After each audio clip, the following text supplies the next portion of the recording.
All right, we're live. We've got writing club tonight. Hey, Captain Silent Author, how are you doing? How's everyone out there today?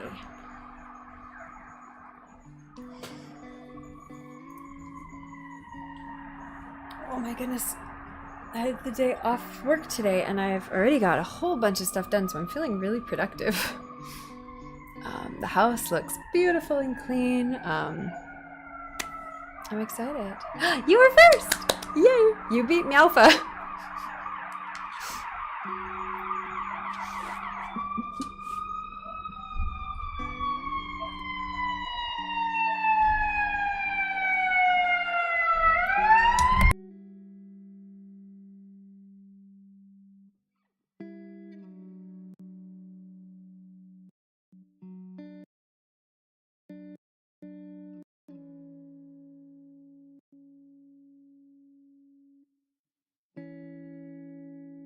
A little ladybug just flew onto my computer screen. I haven't seen a ladybug in ages. I always loved them as a kid. You have now achieved your lifetime goal. What are you gonna do next?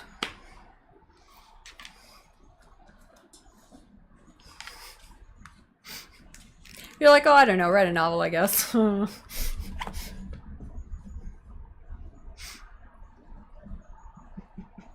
Queen Sir is right here. She's sitting on the desk being very round and fluffy. Hi, Shig. There's, like I said, there's a little bug, there's a ladybug in here, so she's looking for it. It flew in front of her at some point, so she's hunting it. She's being queen of the desk today. No, it's a little bit crooked, isn't it? Come on, camera. There we go. I'm using a different camera stand today because I'm going to be transitioning after writing club into doing nails. So I didn't want it to be, so I wanted to use the overhead stand. Queen Sugar, the queen of the desk. Exactly.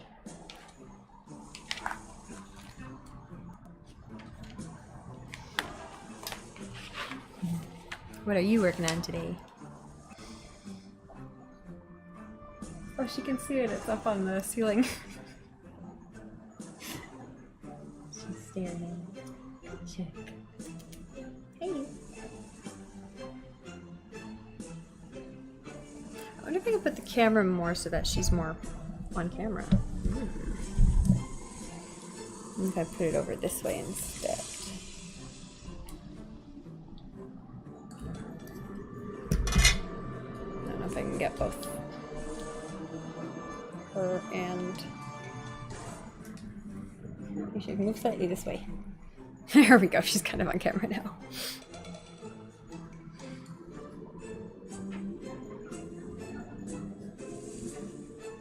This camera's actually zoomed in a bunch, so maybe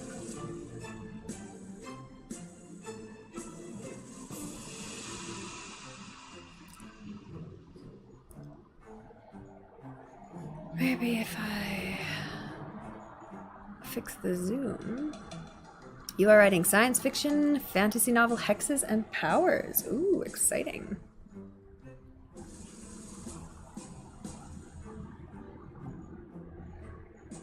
Yeah, it's bigger than it needs to be, so let's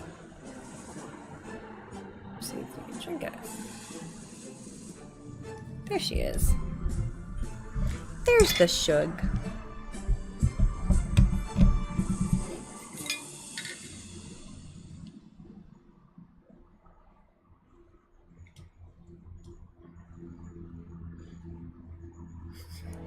Excellent.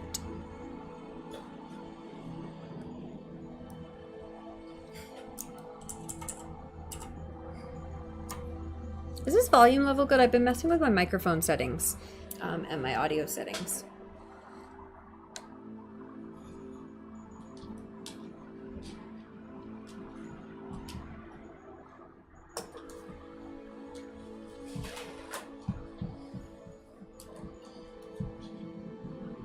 The camera does love Queen Sugar, even when she's just a fluffy lump.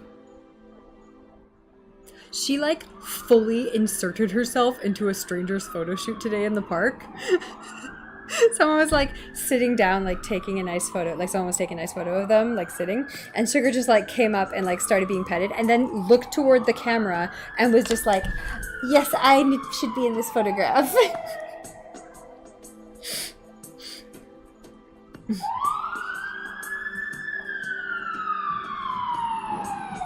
Making it better.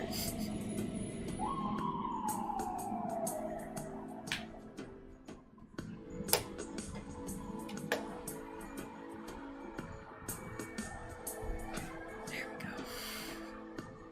Okay, captions are working good. Hey, Julia.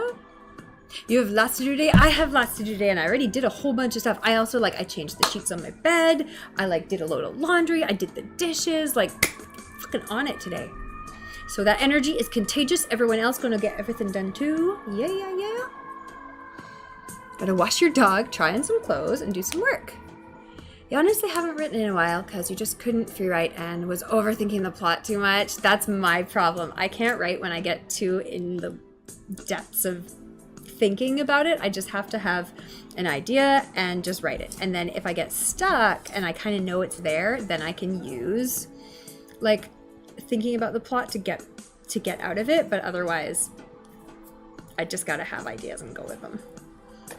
And then it's really just about finding ways to keep the ideas flowing, which honestly is really just reading lots of stuff other people have written for me. Anyone else find that when you don't have anything to write about, you just need to read a bunch more and then you get ideas? I just read summaries half the time and I get ideas. Like I don't even need to read the full things. It's like, oh, a story about this, story about that, story about this. Ooh, I have ideas. What if it actually did the other thing? Sugar does make a picture a little more sweet. It's true, Shug. Where are you? There you are.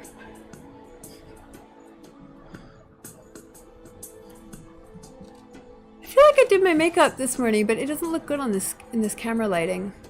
That's annoying. I guess I was outside for a while too.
I don't know, I'm experimenting with the sound, but I don't know if I'm making any difference here.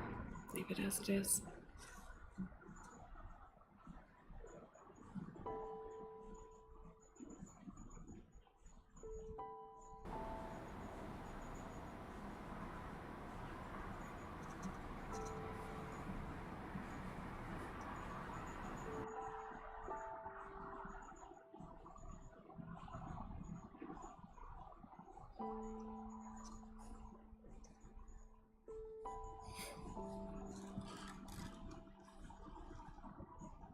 I'm Malphus here. Malpha, I'm sorry to tell you, you are not first today.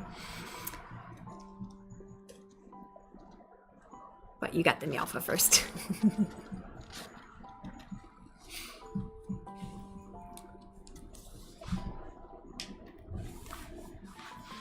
If you're not first, you're last.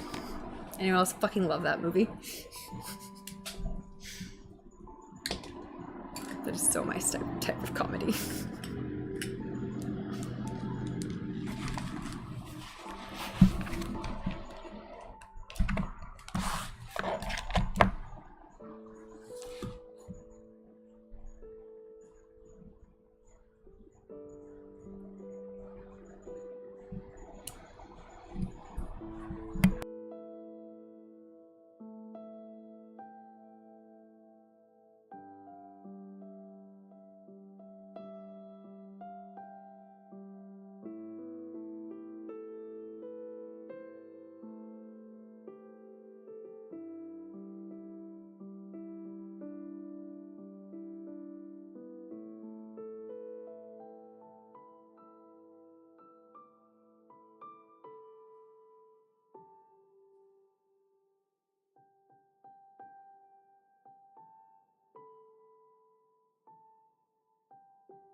Oh, have a good dog walk.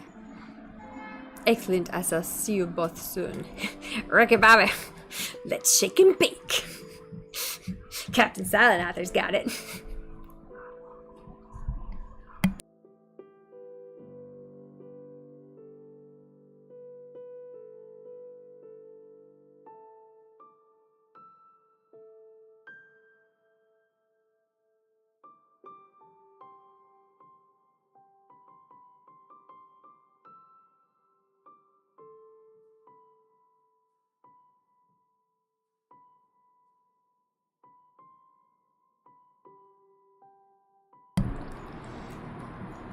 Hey, the real salties, how you doing? Yeah, we do writing club once a month, so the second Monday of every month, and it's just kind of like a structured time to plan for me to get my writing done, because otherwise I just never find time for it, and if I try to do it every week, it's too much, and then I don't do it. I just put it off. But you are welcome.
Does writing a journal count as writing? Absolutely. Yeah, anything, like for me right now, like I'm just writing kind of, honestly, it's basically like psychology notes, like why people do the things they do, why they, like get into repeating patterns, and why people like try to solve one problem with another solution. Like they try to solve emotional problems with like the wrong solutions, right? Like the most obvious is like drinking, right? But like people do that all the time with stuff that is not actually going to solve the problem. They just, that's the pattern they're in, and that's what they think they're doing, and they don't even realize that it's a problem. And so that's kind of what the kind of stuff I'm writing down right now. So yeah, any sort of writing works.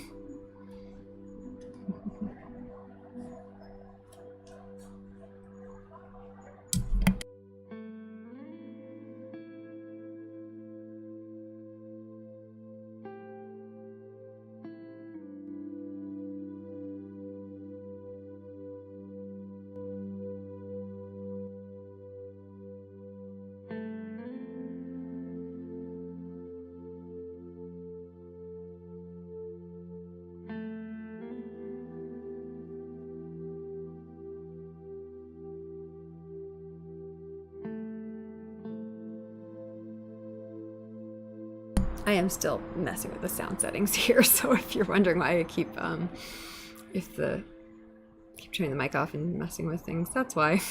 Just trying to see what's going on, especially with the background music, trying to get both the background music and the speaking audible at the same time at decent compatible levels.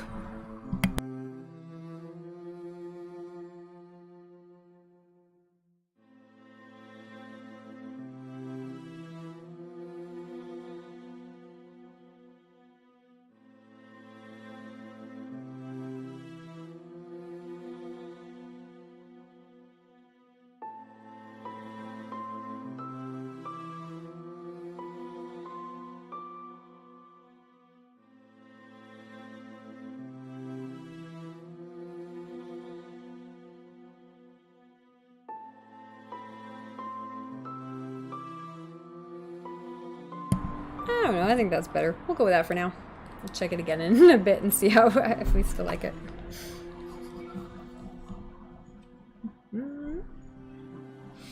Yeah, what are you writing, the real salties?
Oh my god. Oh, my family's sending memes now about the current psychological issues in the family, so they're getting lit. Oh, speaking of lit, I need a drink, motherfuck. What am I doing here like a sucker? I'll be back.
Woohoo, we in business. Good job, Sugar. Watching the stream for me. Talented. You're so talented.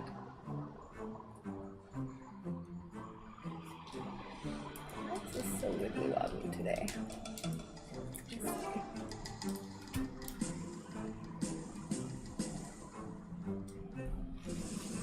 Very wibbly wobbly today.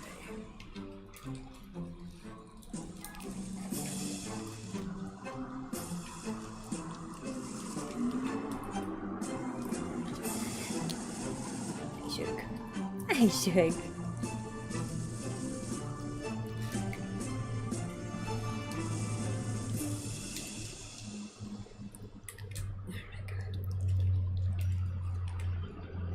I'm not used to using the stand to get like a regular shot, and it's like not set up for this properly. That should actually be fine. Alright, we'll leave it there. Yeah, beautiful.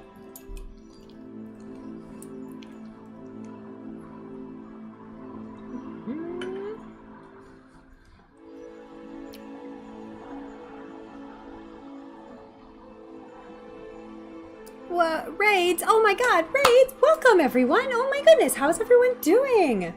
It's writing club time, and we just went and got a drink, but now we're back.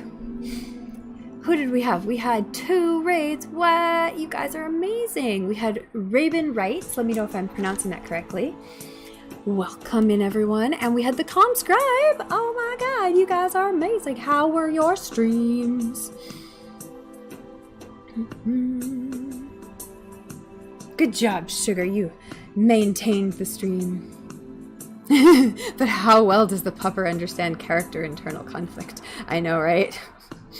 She's like, everyone should just be happy all the time. And then they can chase a squirrel sometimes. Then they can be sad because they don't get fed enough, or ever actually, which is really weird.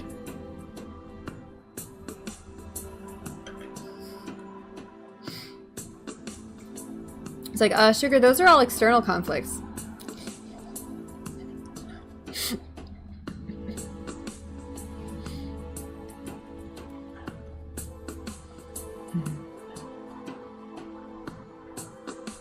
Oh, bye, Comscribe. Have a good one. Thanks again for the raid.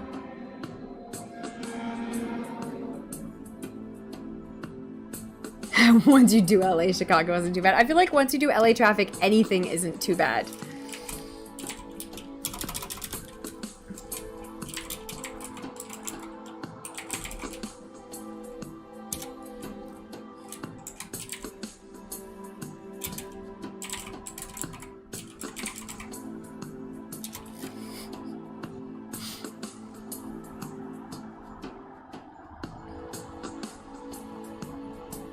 Oh, good, and we got a Nightbot welcome. Good job, Nightbot. Sometimes it gets it right. You grew up very rural, as in when you moved to an Idaho town of 4,000, you thought Idaho had too many people. If there's more than 3 cars visible on the road, it's pushing the too busy vibe. Oh my god, that is absolutely wild. I'm from a small town, but not that small.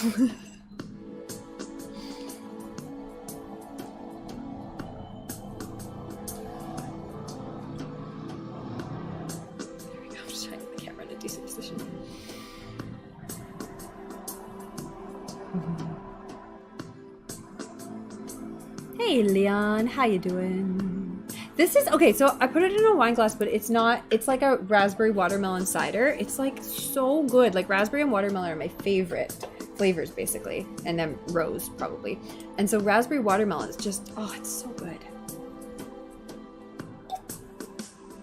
It's also like not super sweet. It's like more soda-y than sweet, but like in just the right way. Cause I don't like when it's just like lightly flavored soda water and it's basically just soda. It has flavor. It's so good. Sugar held down the fort. Good job, Sugar. Give you some belly rubs for being such a good stream host.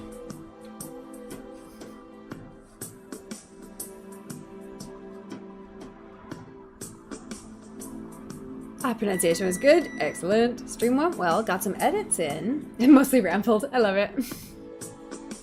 Your mom got put in his mirror because she didn't show up to the meeting to defend herself.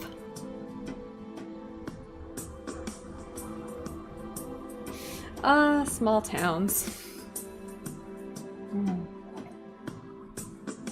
That was my oven preheating. I'm gonna go put my pizza in. I made this like nice little kind of, I don't know, semi-fancy pizza the other night, and I'm just like finishing off the last slices now. Be right back.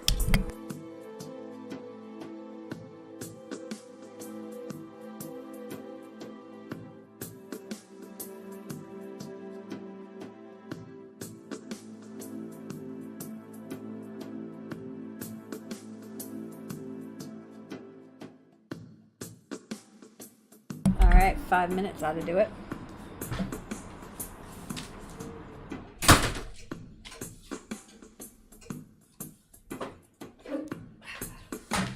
There we go. We'll close that door for now because I'm going to need to open it later when I start doing my nails.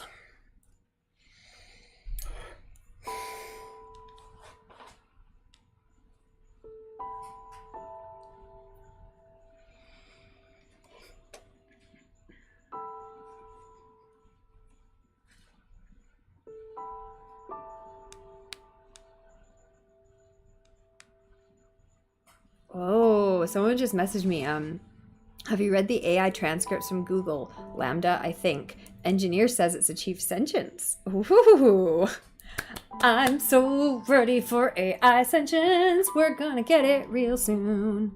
Hopefully. For one, welcome our robot overlords. As long as they're not owned by Amazon.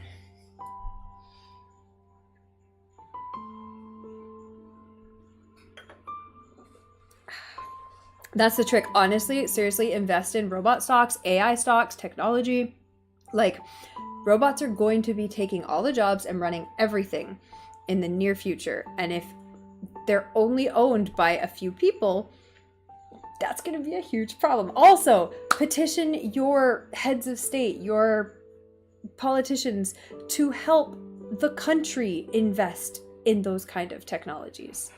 That's what we need as a group. Otherwise, it's all going to be owned by very few people, and we're all going to be totally screwed.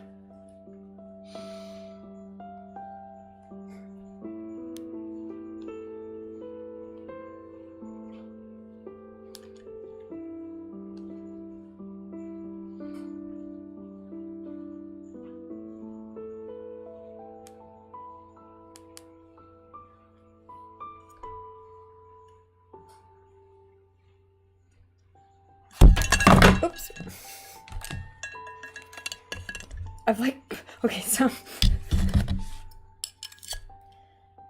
I've put a paintbrush underneath my phone because otherwise it's like too far down and then my thumb can't actually reach the bottom of the screen. So like if I put the paintbrush there, it like is up just a little bit higher, but it's also like it wants to fall out. So it's like, this is an all right solution.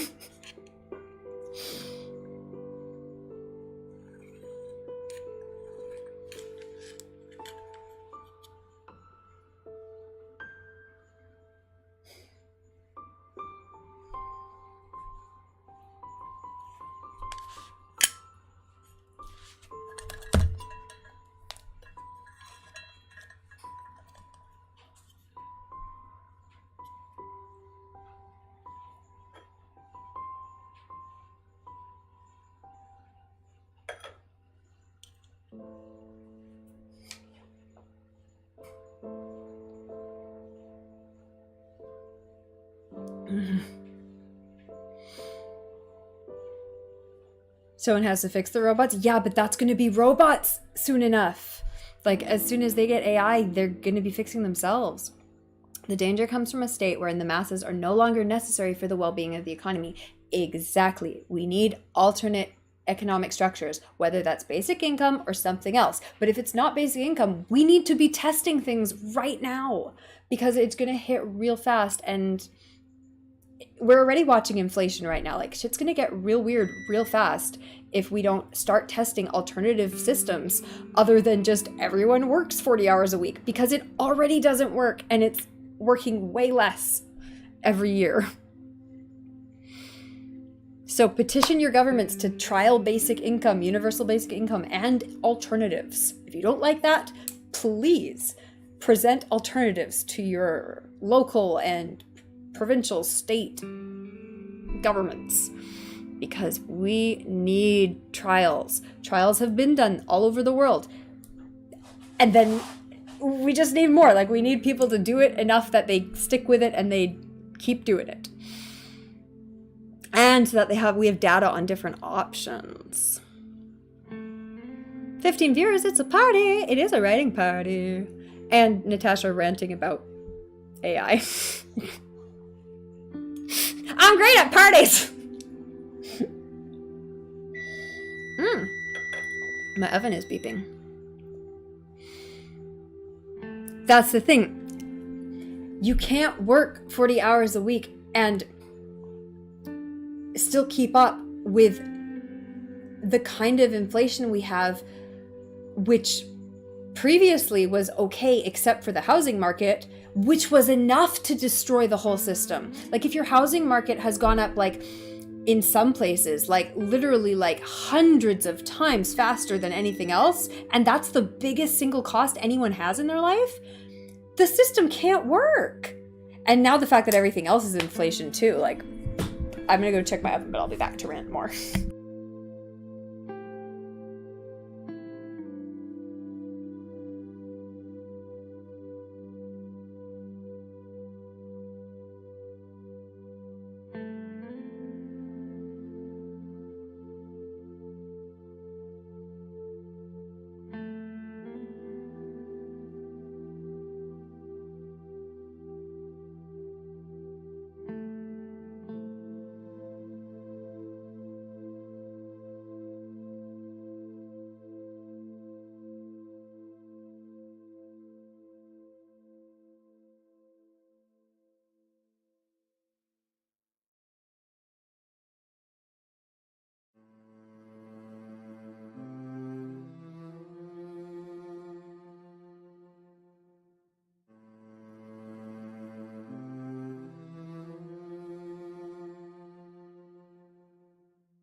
I kind of overcooked these. I wanted them, they have a lot of really like soft cheeses on them, like blue cheese and like real mozzarella and stuff, and so I didn't want it overcooked, but I did a little bit.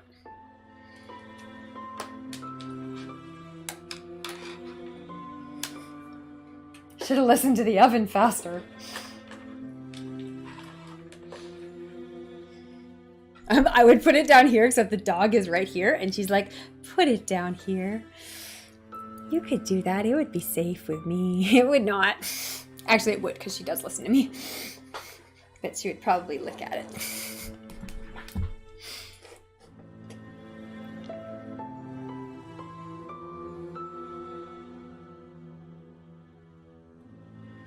Inflation on food sucks. Yup. Yeah, fuel prices predicate food prices. Farmers aren't making more. 150 years ago, most people were farmers. Okay, so I keep saying it like this. We went through a technological revolution when we started having machines and assembly lines and that whole system. We had a technological advancement, kind of engines and motors and machines, and it drove an entire structural revolution of the entire world.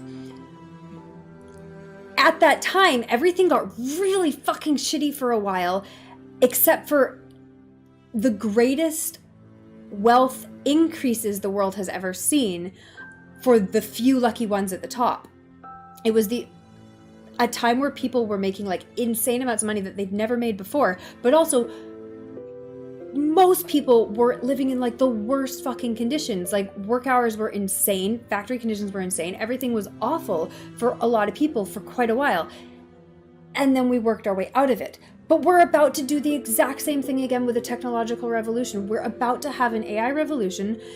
It's gonna put us back into like fucking the industrial revolution type scenario of like terrible conditions for most people, while a couple people are making insane amounts of money. Unless we can start to proactively solve some of those problems in advance.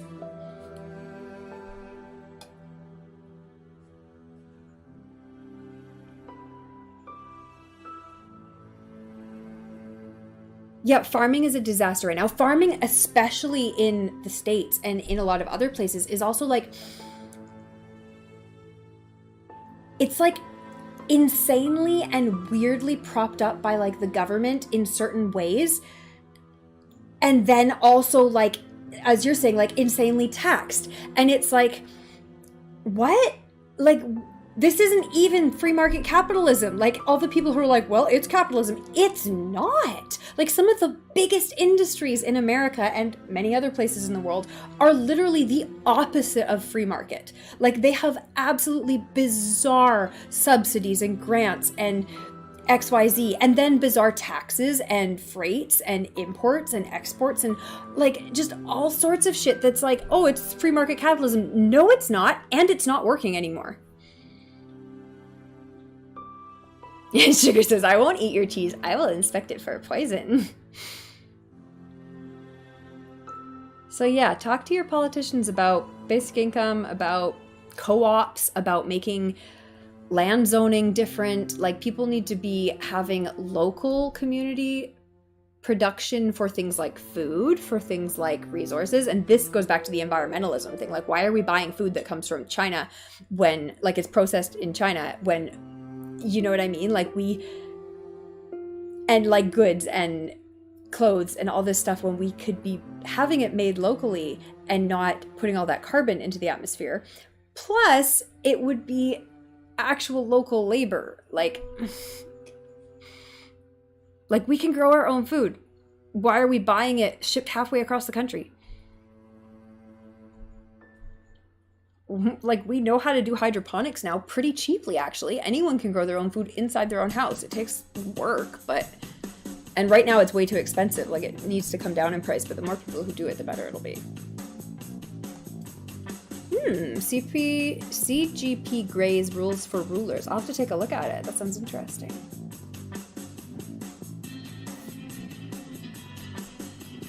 Oh, 100%. No, oh my God. Okay, so Canada and America, and I'm pretty sure most places, need an absolute rehaul to our electoral systems. The fact that we even have a party system, it's absolutely obsolete. Like, why do we have a party system? It's so dumb. Sugar, that's my water. Okay, I'll get you your own water. I'll be right back. Stop that. It's mine. I'm gonna get you your own. Stop. I'll get you some. Just wait. I'll be right back.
I'm back. Hey, don't give her bad ideas. She couldn't make it over here anyways. It's actually like absolutely I've set up a trap basically here because I have like my desk is this way and then I have a standing desk over here and that's where the pizza's on. But in between there and here, I've got like a a book that's coming out and it looks like it's a ledge, but it's absolutely not. Like if she stepped here, her weight would it would tip. It would tip, the phone would tip, the glass of water would tip, and it would be an absolute trap. So, and it's not intentional, just because I'm working on this weird L shape, but yeah. It is her destiny, to be fair. She will get some.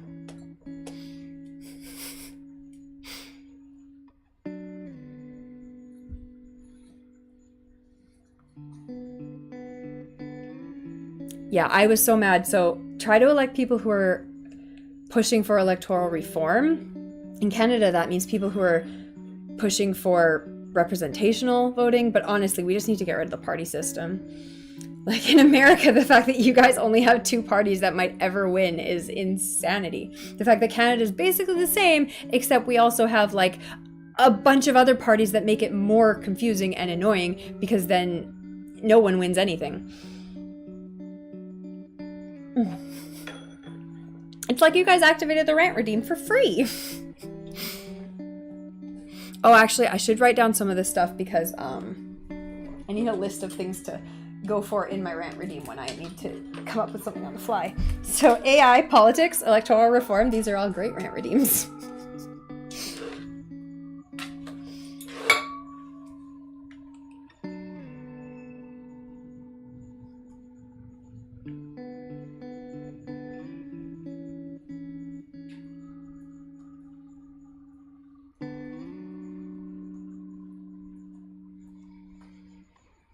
Hey, pizza.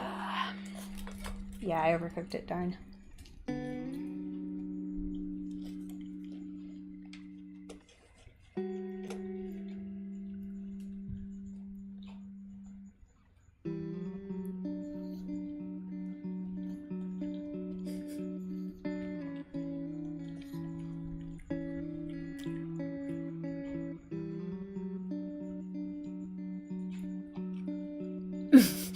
That's the thing, it doesn't matter if there can be other parties, but it's completely irrelevant, because all of the historical structure and marketing and social knowledge and money is stuck one way.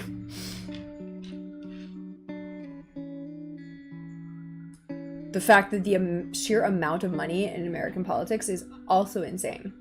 That goes back to the farming thing too. You have all these bizarre farming lobbies, bizarrely powerful farming lobbies. While you have actual farmers who are fucking not making any money.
I agree and disagree.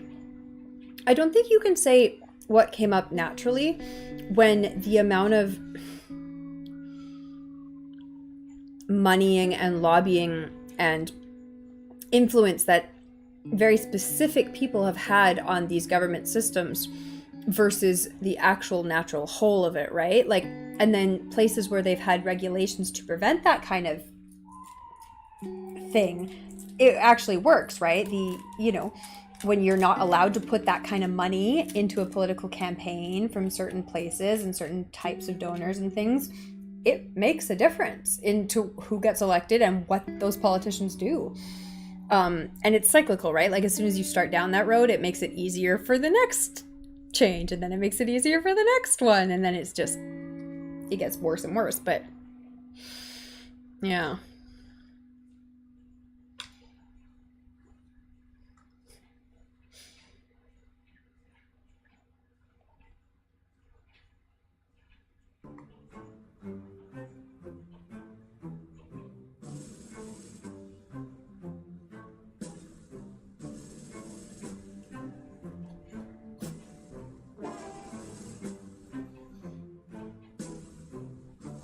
Toggle list, that's what I want.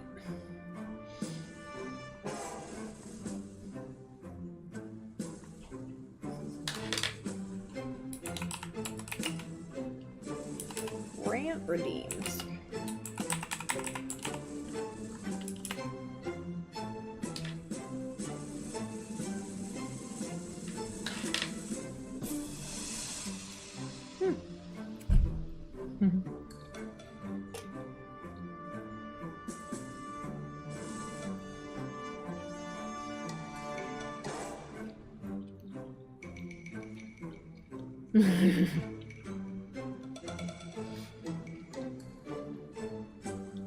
Yeah, I don't think it would be fast, that's for sure. Take a generation, sure. Yeah, lobbyists make plenty of money. Why would they go back to the people they're representing? That's the thing, like, is protest less effective? Is there another way to protest? Like, what should we be doing? Sugar's using all of her skills. Anti-monopoly laws.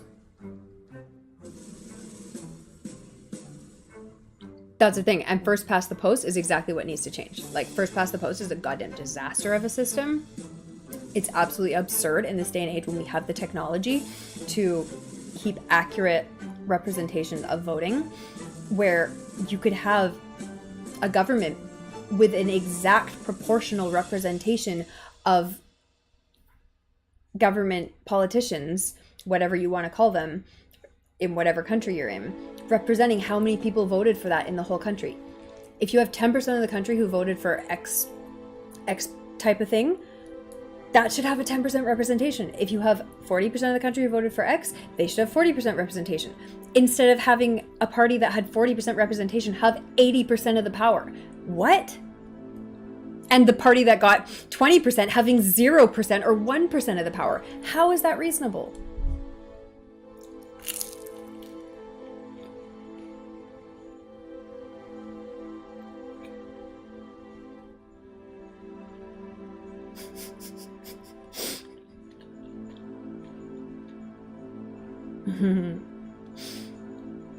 Sugar, that cheese and pizza is yours. It's only natural. This stream is bad ideas for you.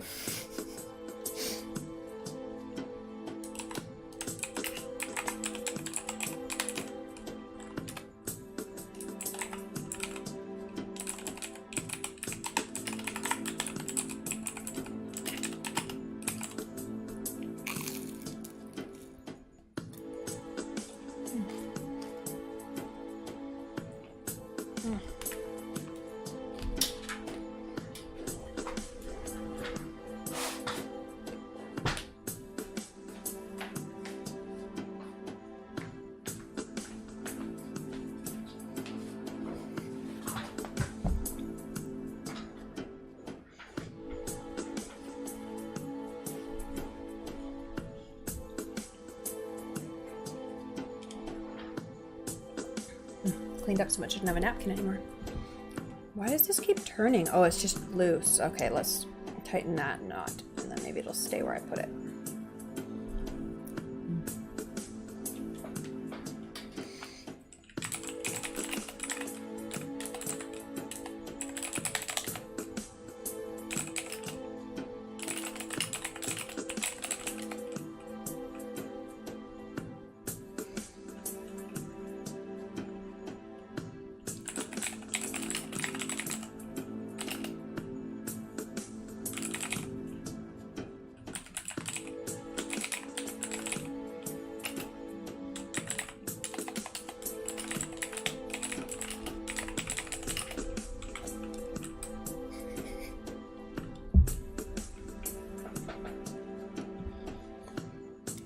We need educated voters. I do think that the rise of information on the internet and politically active younger generations on the internet is a good thing. I think that's kind of starting to be a good way. But I mean, the problem is, like, it's hard to do things when you're that new to the system when you're young, and then as you get older, you're too busy trying to fucking make money when you can't make money because the system is broken. The American Constitution is a way of government, and you fear we don't understand it and no longer believe it. Truth, justice, and the American dream is MIA.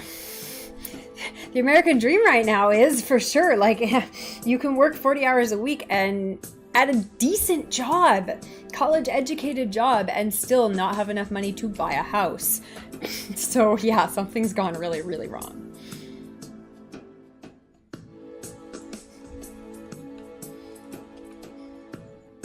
And false information is dangerous. I agree with that too. I think we're getting better at dealing with that, because that's such a new thing on the scope and scale that it currently is. It's a new scale of false information that never existed before.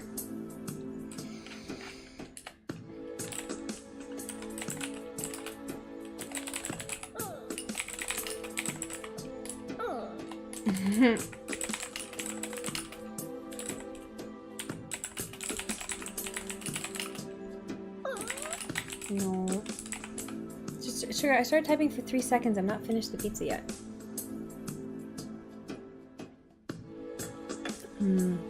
False, yeah. Ignorance is dangerous. Lack of knowledge destroys what it touches. You're jaded enough that you don't really trust the masses anymore than a temporal buffer for the most insidious politicians. You recall the people shouting, crowds of people shouting and picketing at the Michael Jackson trial, proclaiming his innocence.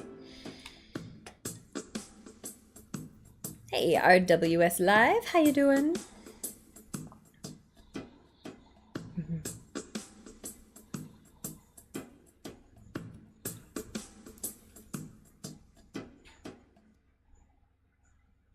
Yeah. I mean, one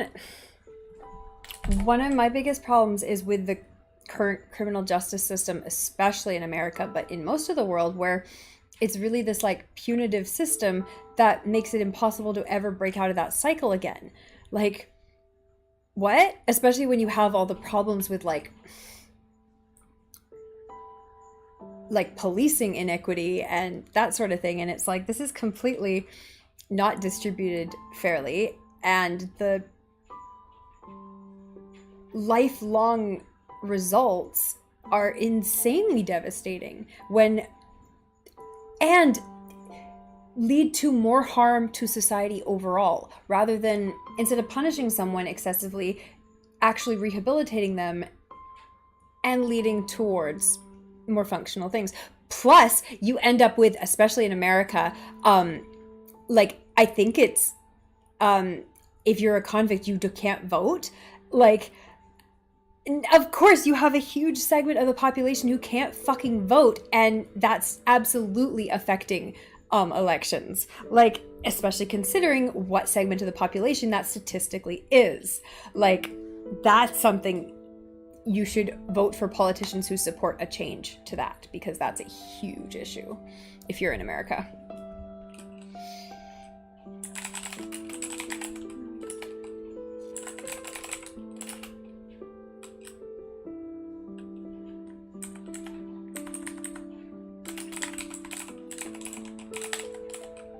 And also just be willing to work with ex-convicts, be willing to hire ex-convicts, be willing to help out people who have fucked up in the past, because statistically, you've also broken the law, you just didn't get caught.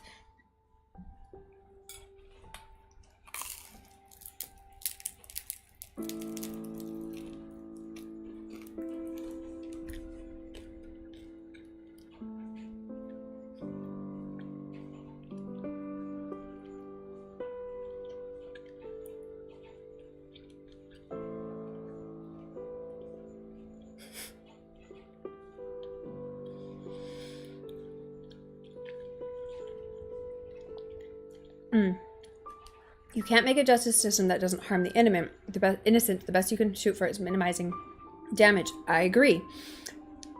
The difference is, what you don't want is a system that harms the innocent actively in order to try to not let guilty people go free. It's the innocent until proven guilty, right? Like, you don't want a system where, in the absolute zeal to get every possible guilty person behind bars, you end up putting innocent people behind bars too, right? Like, that's what you want to minimize.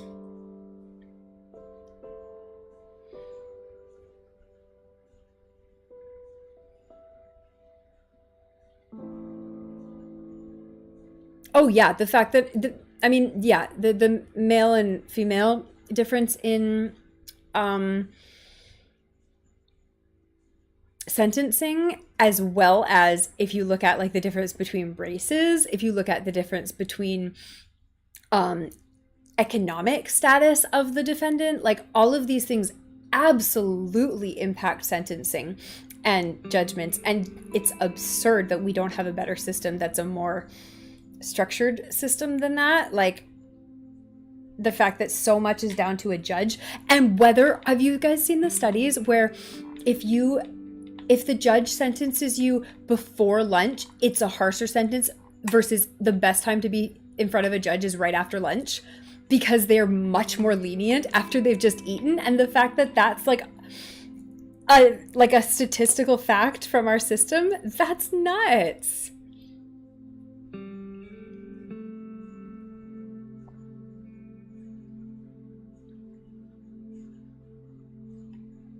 Yeah, human error and human bias.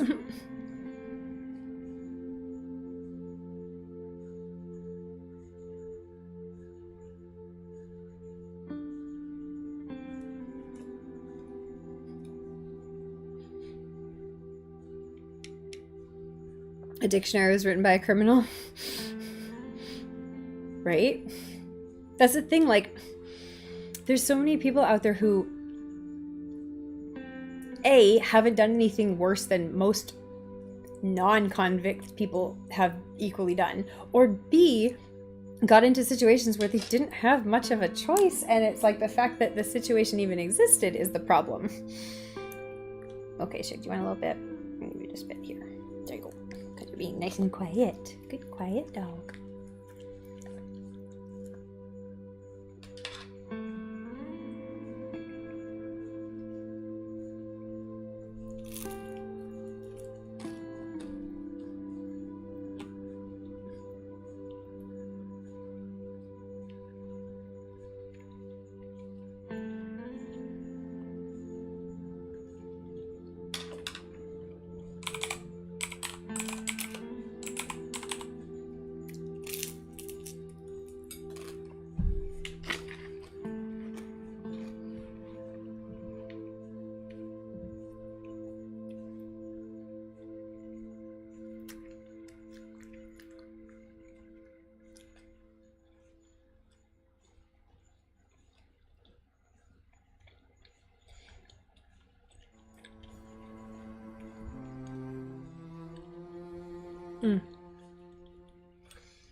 Rabin writes, I don't disagree.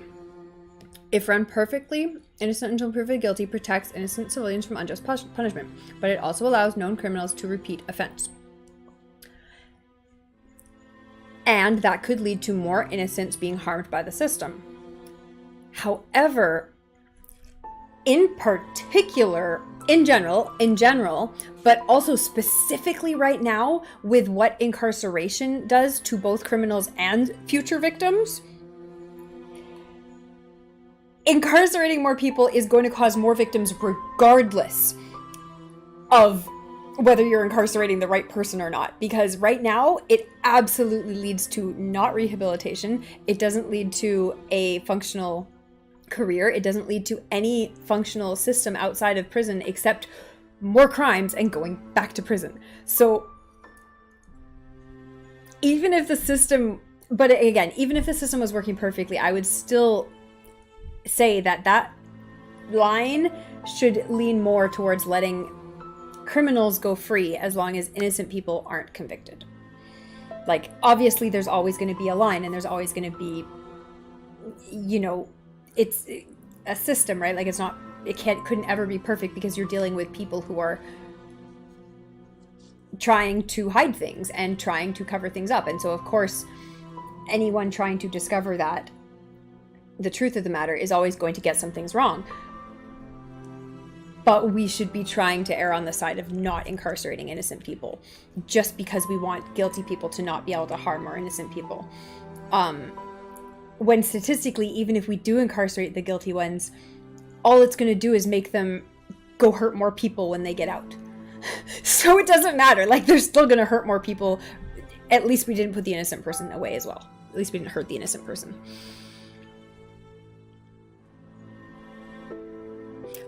Justice doesn't require punishment.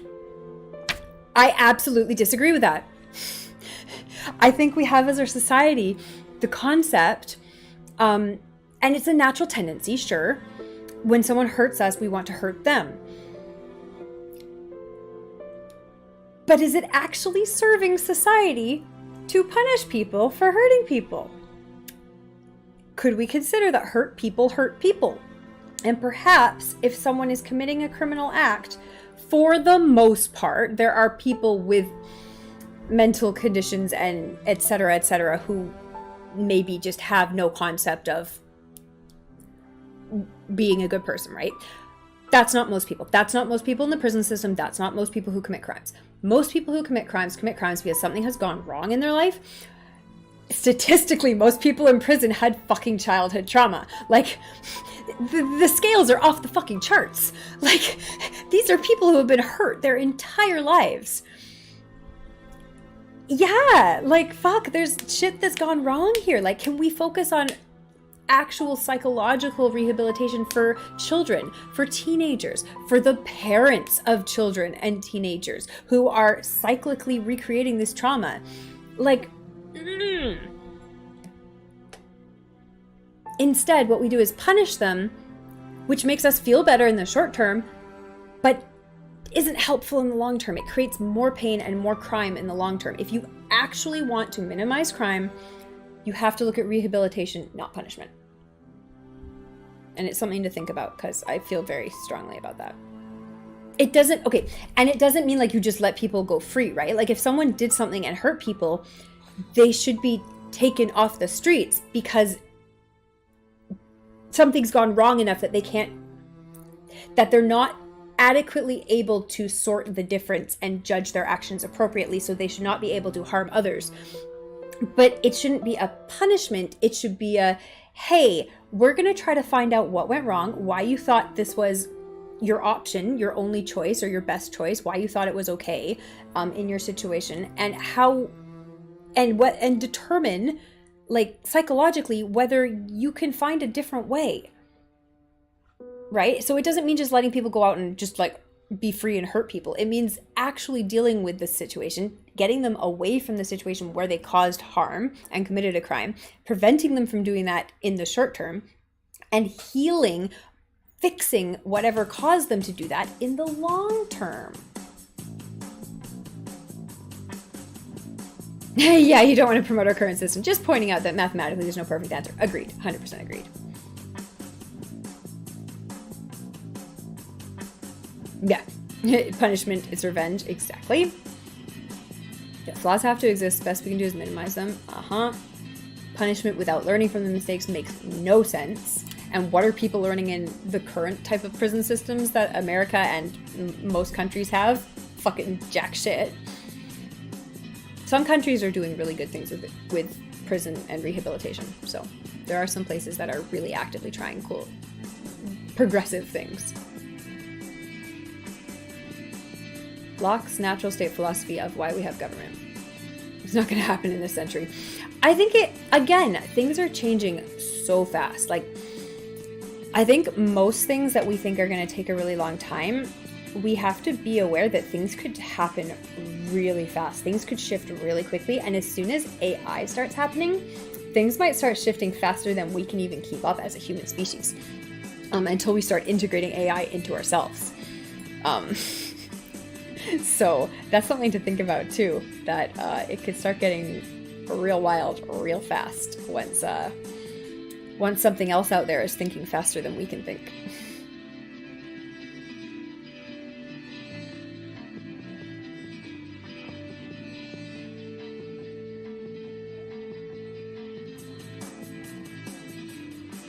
But also, if people aren't thinking about these kind of things, then nothing changes. Like, talk to people about prison reform and electoral reform and rehabilitation versus punishment. Because most people, if they never think about it, they naturally think our society tells you, like, yeah, criminals should be punished.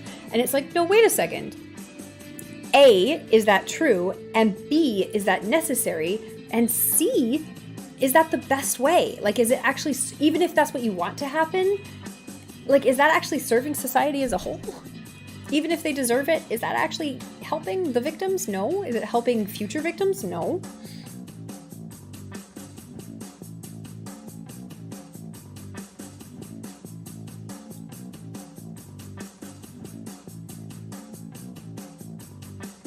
This is like rant club.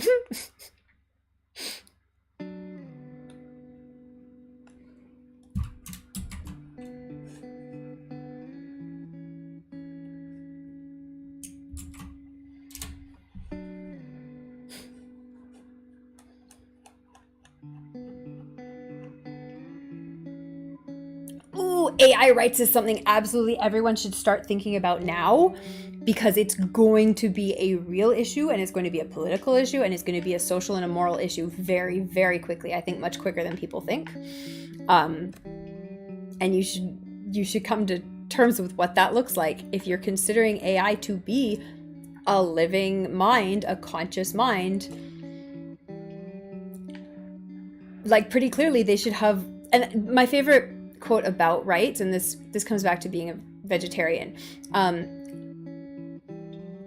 things should have rights in accordance with their needs. That's not the right quote, but that's what the quote, I can't remember the actual quote, but that's the idea of the quote I'm thinking of.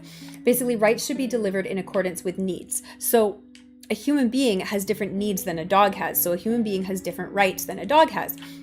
But we both have the same need to not feel pain. Therefore, we recognize the right for a dog not to be harmed unnecessarily.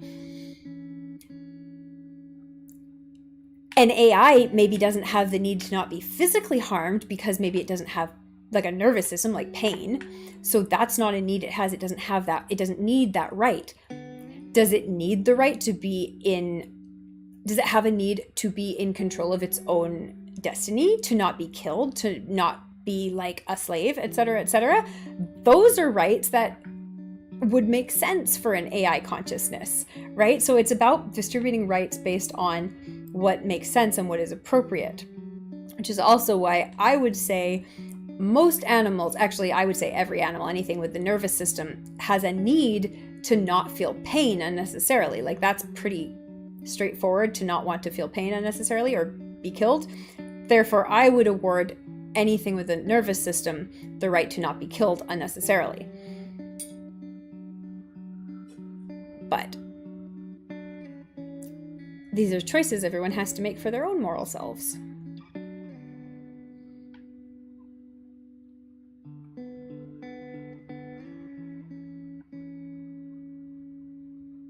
And then you start coming down to really, really weird lines that are absolutely going to become like legal, political, and moral necessities. Like, what level of technology is true AI? What level of algorithm constitutes an AI? Like, where is the test for what's a legitimately considered conscious AI versus a non-conscious AI? Like, your phone doesn't have rights. It's not conscious. So what happens when you can run an AI on your phone? Like, where does that line come down to, right? And is that AI attached to the hardware, or is it living in the cloud on the internet? Like, what actual individual conscious entity is it? If it's part of the entire like connected cloud internet, is it even a separate mind, or is it one consciousness? Like, there's all these weird, interesting little thought experiments to go through, but I think it's stuff people should start thinking about, because it is gonna come be things we have to deal with.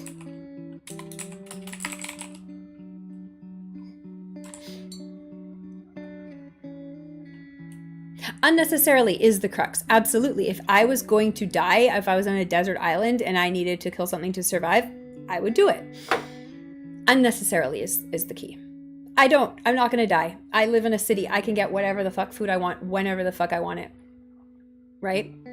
If an AI is trying to kill you, yeah, you can morally kill it, destroy it in response because you're trying to protect your life. Like, exactly.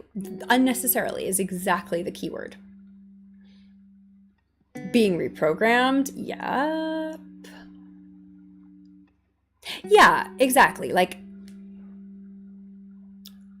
it's not about blindly putting rules down. It's about using sense and thinking, like I said, like in relation to needs.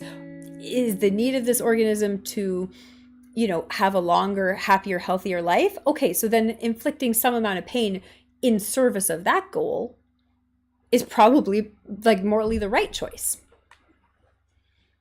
And making those individual decisions is exactly, what doctors and veterinarians have to do.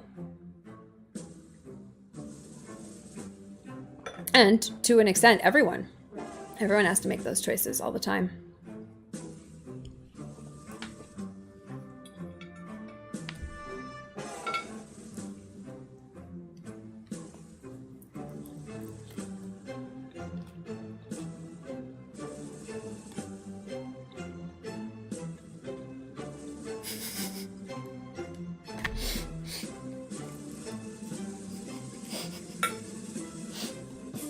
Okay, well, I mean, but it comes back to, like, you could say the same about a human being. Like, if you want someone to kill a human, you just have to make someone else think they're trying to kill them. Like, yeah, but in a court of law, if it turns out that they were never a threat and you were just pretending they were a threat, you're still going to be the one in trouble.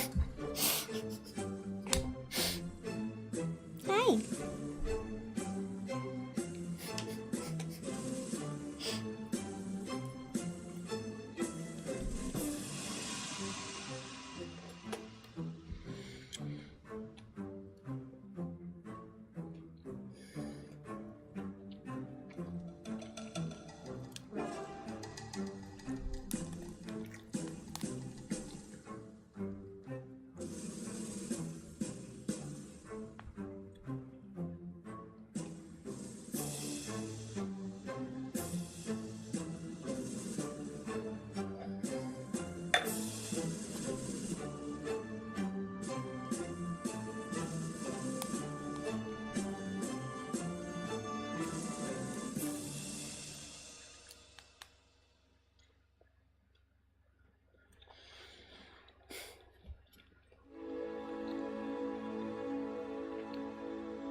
Yeah, just saying that policing actions will never be clean and clear cut.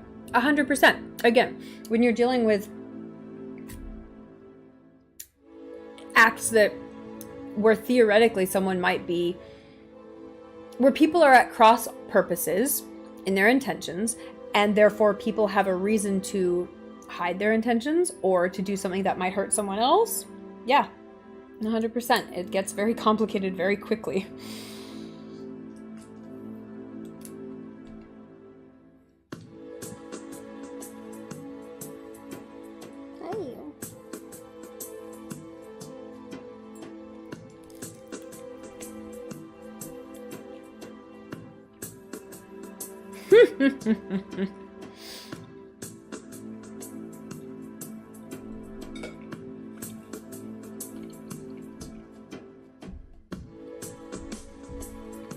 There's a frightening amount of decision-making processes that come from emotion and not any amount of concrete fact.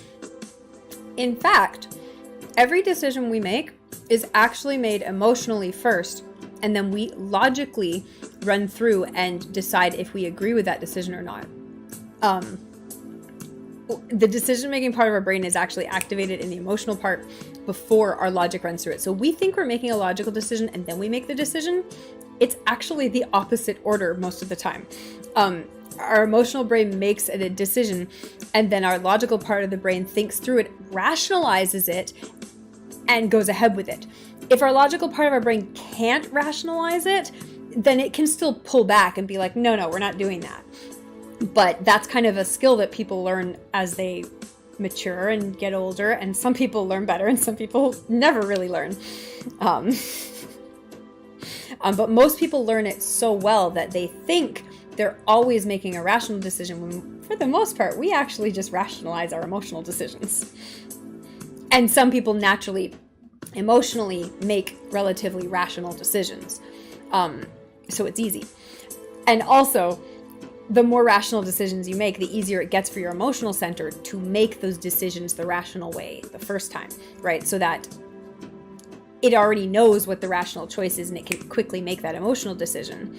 And then the rationalization is easy because it's used to it. Self-defense is a good one to point out because it's almost always subjective. Exactly. Like, that's why if you kill someone in self-defense, you have to prove that your use of force was justified. Like, if you use a lethal amount of force in self-defense, you have to prove that you thought you were in mortal danger. You can't just be like, I shot a gun at him because he looked at me threateningly. Like, that's not, you know what I mean? Like, you have to prove that you thought they were trying to kill you.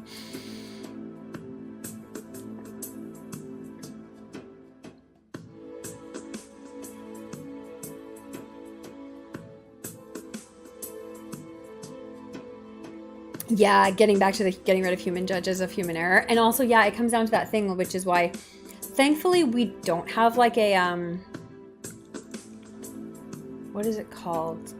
Zero tolerance kind of system where, like, what you don't want is a system where everyone gets the exact same punishment regardless, because every situation is unique. Like, there are always extenuating circumstances. That's why we use judges and juries and courts of law and trials, because, like, yeah, the extenuating circumstances in every single case do make a difference. Like, if you were defending yourself for killing someone in self-defense, you would want the chance to explain the specific details.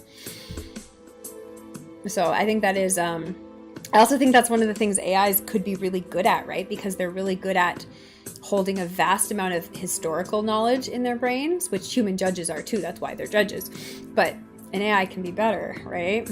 And can be better at using that information without bias, where the human judge can go, I know 10 other situations that are relevant to this, and the best one, this happened, and the worst one, they went to prison for life. I think this particular defendant is worthy of, somewhere in the middle, versus after lunch, they think they're worthy of like the lightest sentence, and before lunch, they think they're worthy of the lifelong prison sentence. Like, that's what an AI would prevent, right? Still looking at the same, still combing through the evidence, coming to the same relevant case history, and being like, here, and then having to make a decision as to where this defendant falls on that scale, which is, again, a subjective decision. You're absolutely right. But at least it wouldn't be subject to what the judge had for lunch that day.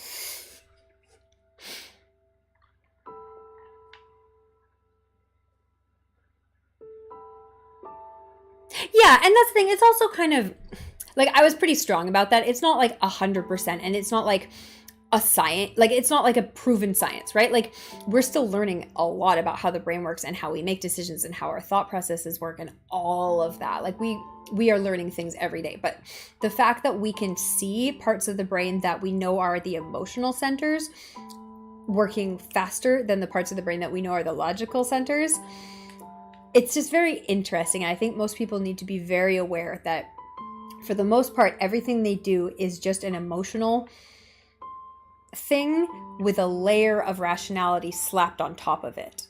That's a very convincing layer. But for the most part, the things we do are based on our emotional needs, which is good because that's why we're alive and that's how we got this far. It works. It's not even a bad thing. It's like a good thing, because emotions are basically an algorithm. They're basically the faster way to make decisions. They're how animals make decisions, and animals do very well at being alive. It's basically it's literally like machine learning. It's like where you look at a bunch of stuff and then you quickly make the best decision based on all the previous evidence, right? And what your needs are. But as logical beings, often new evidence is actually more relevant than the combined sum total of all your previous evidence. And you have to look at that logically. And that's what we're really good at. And that's why we are fucking inventing AI. Unlike Sugar, who's just begging for cheese.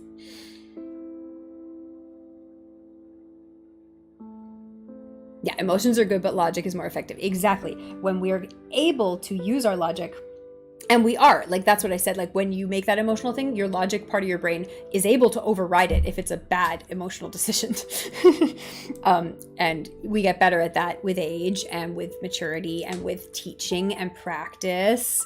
And like, that's why people who go through anger management classes can learn to control their anger. They don't have to respond with anger, right? And it goes for any emotion. Like, you don't have to respond the emotional way. You can teach your brain logic. And you should, because then it will become natural to your brain.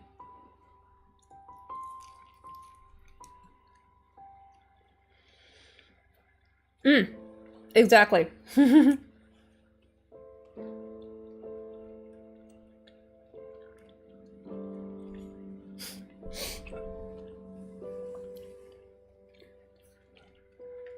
We have seen from very interesting studies on individuals who've lost their ability to feel emotion, connect with the emotional parts of their brain. They can't make decisions because they don't care about anything. They can logically think through and find what is the best decision. But the actual making of that decision and committing to that decision, they just can't do it. Like, they don't do it. It's inhibited. It's very, very interesting. And I think that exactly goes back to what I was just talking about, where we don't realize how much of our actions, our impetus, our actual drives and ability to do stuff is all based on emotions. Sugar, are you receiving telepathic messages? Good dog.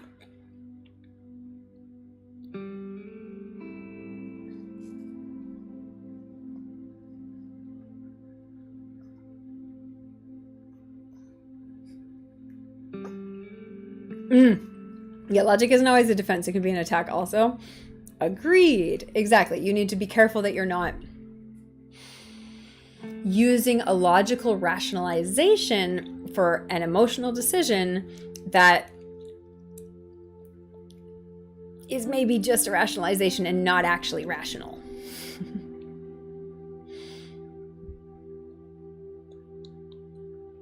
And it can go the other way too. You can have an emotional decision that's actually the right one, and you logically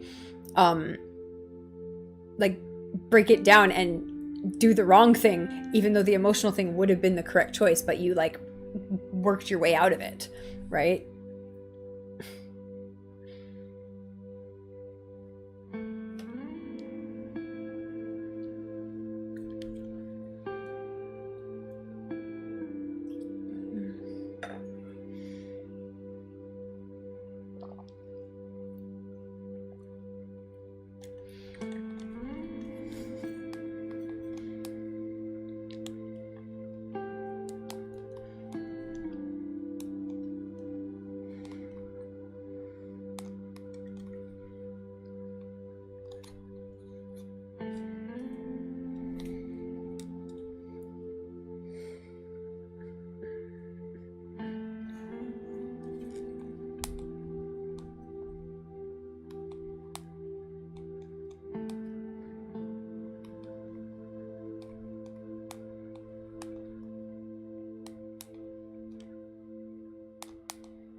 We'd like it to be true, and yet flat earthers persist and even grow.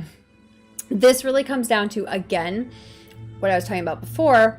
We have a society where the structures to support individual members in society aren't working anymore. And when people are insecure, especially about the basic things like housing and food and basic, like, being able to work and support themselves, people who have insecurities desperately look for things to feel control. Conspiracy theories are basically a crutch for feeling in control. So anytime you meet someone who's latched onto a conspiracy theory, take a look at what is out of control in their life.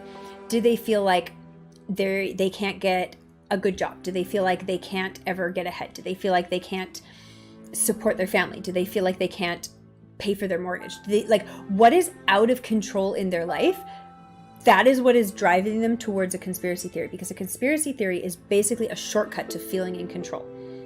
You feel like you have knowledge that other people don't have. You feel like you understand something that other people don't have, and you feel like you're in control now because you can use that knowledge in a way that other people can't, and you can start controlling your life now because you've learned a secret.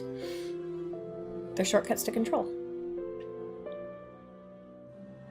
In your story, Hexes and Powers, 2 characters are facing that problem. If they had as many swords thrown at them as facts, I don't think their numbers would grow as swiftly. So also, if you're dealing with a conspiracy theorist in your friends group or family, and this is something a lot of people do have to deal with, you don't want to come at them with logic, because it's not a logical decision that they got there. They didn't get there through logic. And this goes the same with if you have someone who's on a weird, maybe social or political group, like maybe if they are leaning into kind of like some of the nastier sides of like race stuff or some of the nastier sides of gender stuff. It all stems from those same kind of insecurities. There's something that feels out of control in their life, and if you address that rather than the logic of like, hey, what you believe is wrong, you're going to get way further. You have to get them to actually connect with why they are where they are in their life, that this feels like the answer to them. Rather than just like smacking them with logic, it will never work. If they were listening to logic, they wouldn't have got there in the first place. They got there because they needed an emotional hit to their control, and they got it. That's what they're looking for. They're not looking for a logical answer. They're rationalizing the emotional hit that made them feel in control. And they're saying, of course, this makes perfect logical sense, because I feel it in my heart.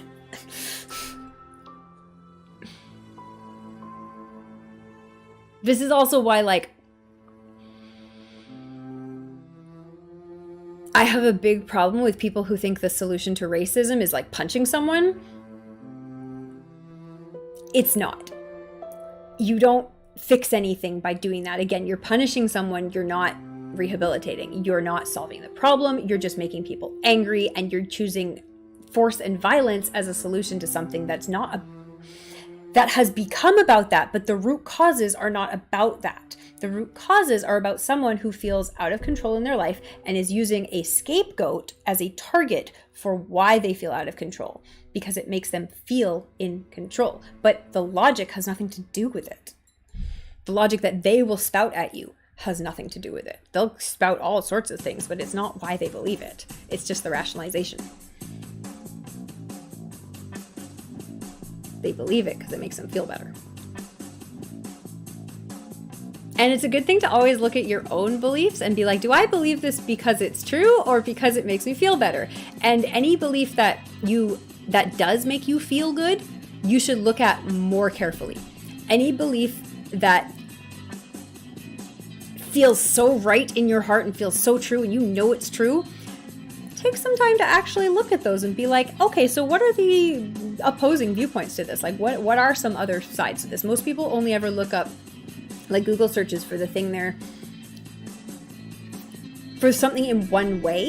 If you can do Google searches from both sides of the issue, you're going to get a lot more information. Salem, a magic user, has so many laws keeping her from saving life and practicing her beloved skill.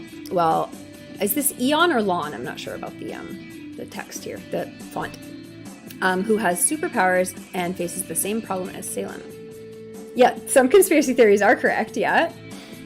Government and governments do shady things that we don't know about. Yeah, agreed. There are some things. But also, it's so funny because, like, some of the biggest conspiracy theories are just like, the government is not that good at shit. Like, it's also, any government conspiracy theory that involves, like, multiple departments and, like, that kind of shit, like, fuck no, they're not that coordinated.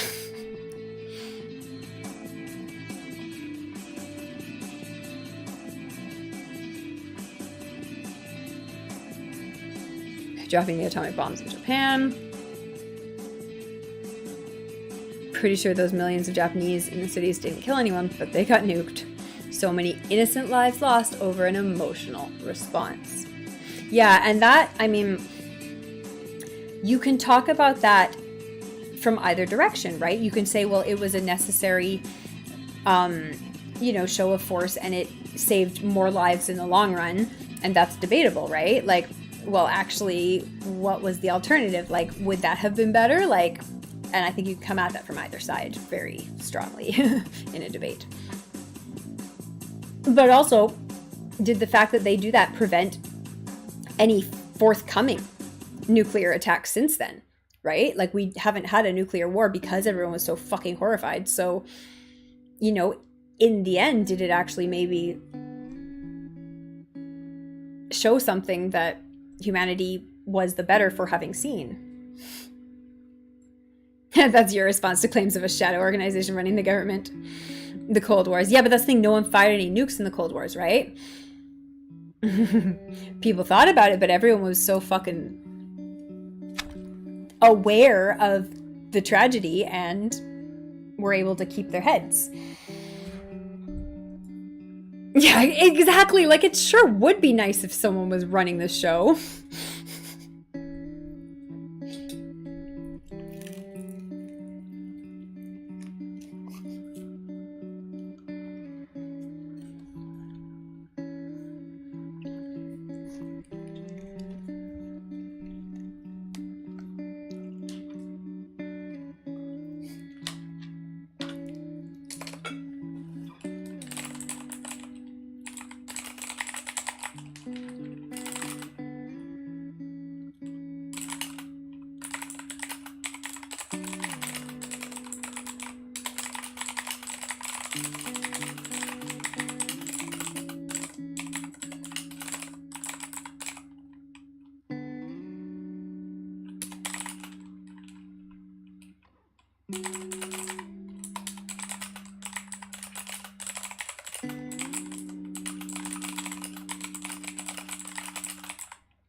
Sure, I'm typing.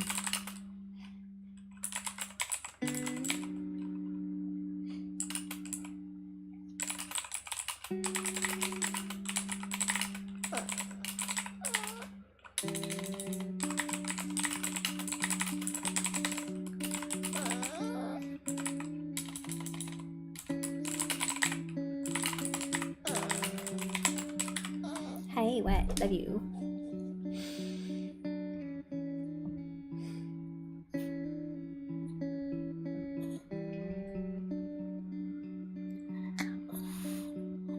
A nuclear bomb is a double-bladed sword. It hurts both sides, right? You need to step away and tend to food and family. Very nice. Good catching you. You appreciate the rants. Excellent. There's more where that came from. I do have a rant redeem, which anyone can activate on regular co-working streams as well. Oh, thanks for the lurk. I appreciate leaving the stream up. That helps. What about when America put Japanese Americans in camps because they had Japanese origins? The same thing Germany did during World War II. No better than them in that time period. Pretty much every country has done this at some point to some extent. It's one of those really, really tough, really common, really morally gray line decisions that gets made a lot because people get really, really worried about what will happen if they don't and what the consequences are. And again, like those are emotional decisions that need to be thought through very, very rationally before committing to them, because there are big consequences, and are these actually even logically valid? In some situations they are, in some situations they aren't. And just all of that. Keep it up, Shug. Wow, what good pep talks for this dog. Okay, a little bit of cheese for you. There you go. Happy. Yeah, and this comes back to exactly that line of innocent versus guilty. Like, this is literally how many innocent people are we willing to imprison to prevent the guilty ones from causing harm? And it's like, well, in a war, those lines generally shift, right? Because you actively know there are guilty people out there who are trying to directly cause harm. And if that harm is harm that could destroy an entire nation, the harm might be so outsized from the cost of putting innocents in prison, right? That's the equation. And so,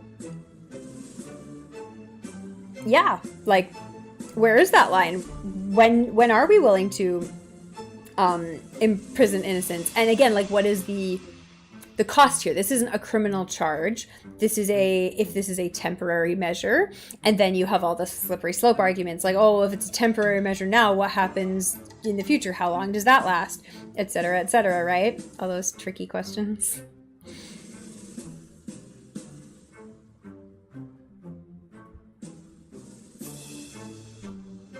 But like, think about airports. We punish everyone at the airport with all of the security rules and restrictions and scannings and everything just to prevent bad actors, right? So we do make those decisions all the time to punish innocent people to prevent the actions of guilty people. It's kind of where that line is. I think airports are way too fucking crazy, first of all. But then again, like, we know the problem is airports security is run by the insurance companies, and insurance companies fucking do not want to lose a plane. And therefore, they will put you through hell in order to make sure they don't lose a plane. Just in case anyone was wondering why airport security was so crazy. Insurance companies. Yeah, and that's the thing. America paid back those Japanese Americans down the road. So they acknowledged a bad call and thought, hey, can we make reparations here? Which is healthy, right? Like, actually looking at this and being like, okay, I can see what we did here probably actually didn't help anything and was a bad call. Right? And sometimes that's easier in hindsight though, right? Like, looking back, we can be like, well, we didn't get any evidence that anything was gonna happen. And it's like, but at the time you don't know what could have arisen, and that not knowing means people emotionally want to make that protective decision.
putting people who are innocent in jail is wrong. But any criminal justice system that puts people in jail is statistically eventually going to put an innocent person in jail, eventually. Should we not put anyone in jail?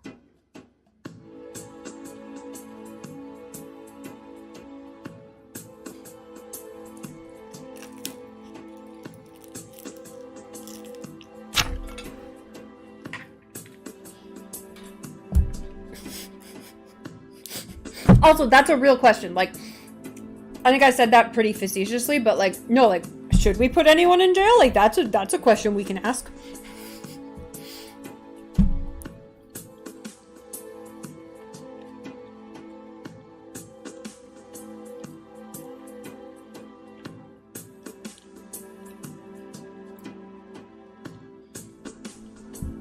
But again, what you're actually saying, jail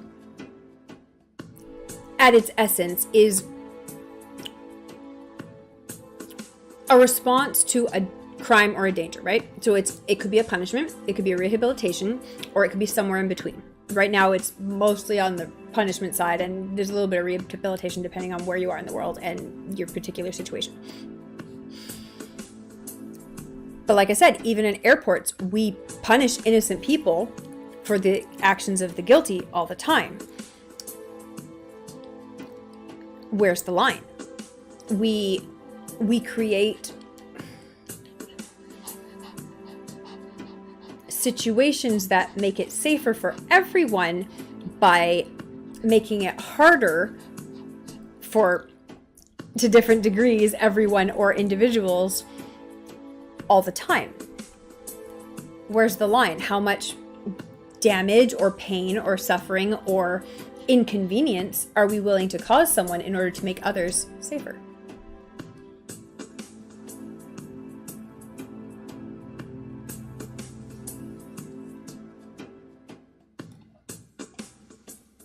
But think about it.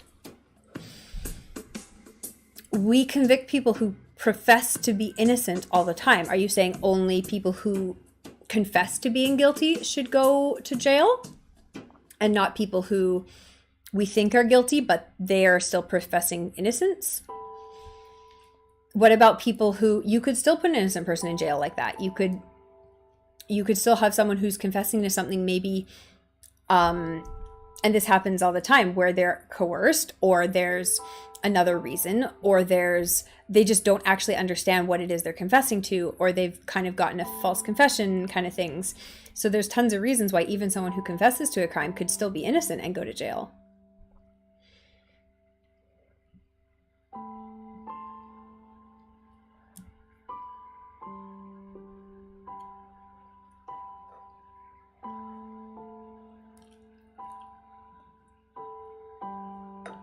Yeah, it's a problem, and the answer isn't simple. Is that because basically when you put a group of people in a camp because you're trying to prevent harm to the country, what you're saying is that the crime that could be committed is X, and we think these people are on trial for X crime that hasn't been committed yet, right? So like, but we do that in the court of law too. Like, you can go to trial for attempted murder, right? Like, we think these people are attempting to commit this crime, so we're going to stop them. So where's the line? Like, oh, when we found out they were innocent, it's easy in hindsight to be like, that's a mistake. But at the time, you would still put people on trial for attempted murder. Mm-hmm.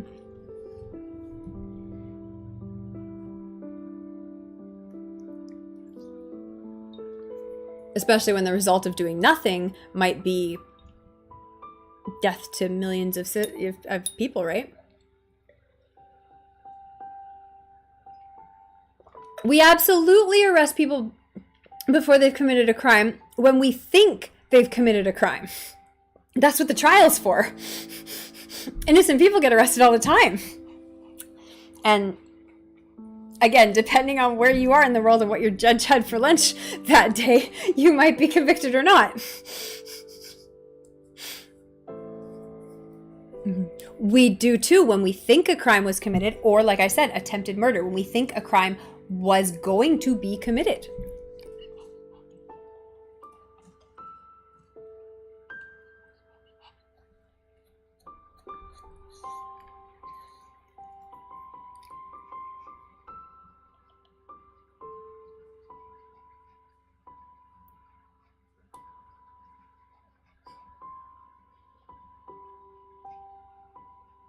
Also, you have to look at this from not strictly just a legal perspective, because legality tracks pretty closely with morality, but it's not exact. And especially in this situation where it's not a legal question, like, it's not necessarily a crime that they're committing, it's an act of war that we're trying to prevent, right? So it's a different system, right? Like, there's tons of stuff people do that we try to prevent through, like I said, punishing or like restricting the masses, right? Like, that's why there's laws about being in public, right? That's why laws exist at all.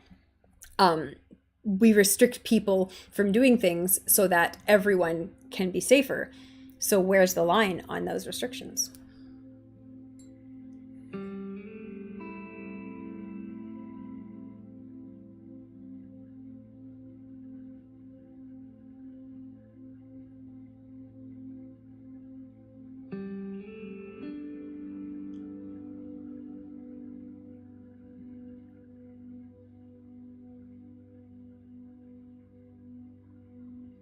You're so beautiful.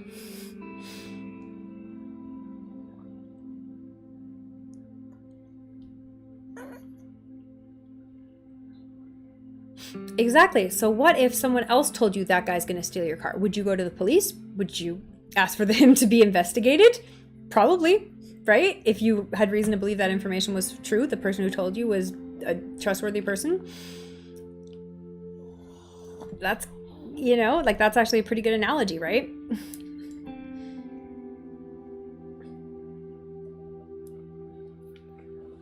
And then looking back, you could say, like, oh shit, that information was totally false and it was all a big misunderstanding, and like, oh, maybe it was misdirected because of someone else's insecurities or whatever, right? But at the time, you might be pretty upset and pretty angry and pretty nervous.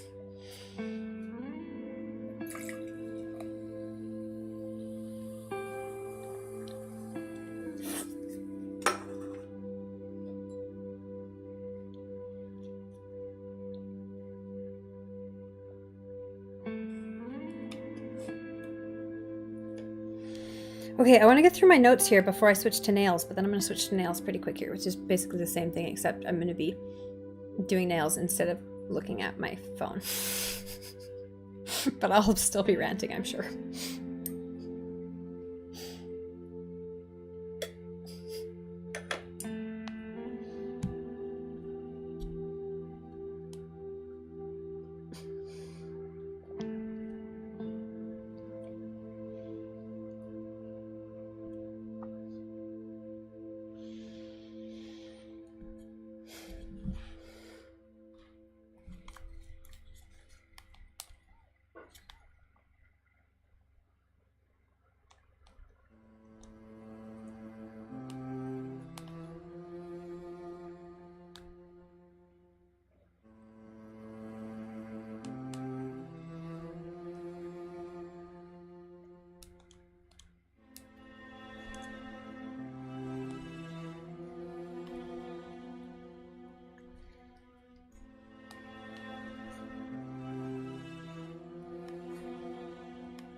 Sugar's listening to you so well.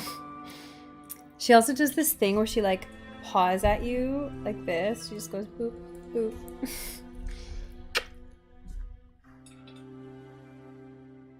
Alright, Sugar, you smell really good. You may have cheese.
I can see Sugar's a spy at this point. She's she's on a secret team with secret missions.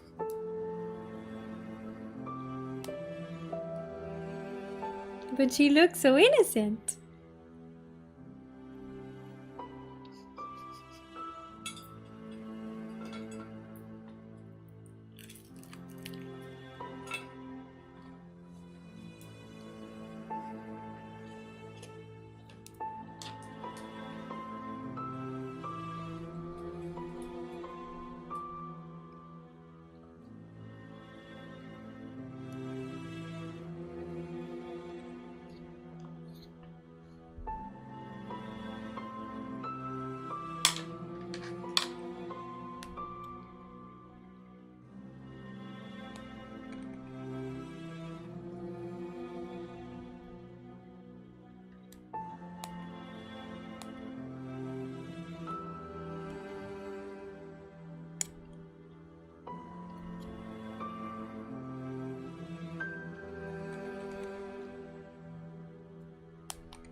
Can't confirm that information. That's crazy talk. Secret mission?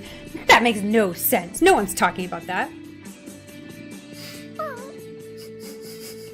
Sugar is not on a mission or any mission. Push-ups, Crimson Arc. How are you? You're very annoyed with an Amazon third party. Oh no, what happened? Tell me all about it. I'm gonna do, my shoulder's still fucked, so I'm gonna do sit-ups, I think, instead of push-ups, but I'll do that. hurt my shoulder last week, and it's still not. It's actually doing a lot better, but I don't want to like make it worse again if it's not completely healed. You know what I mean?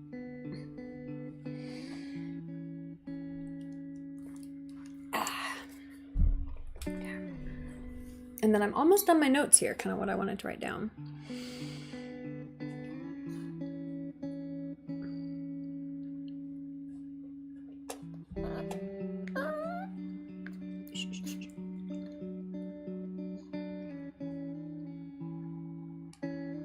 All right, let me move the camera a little bit.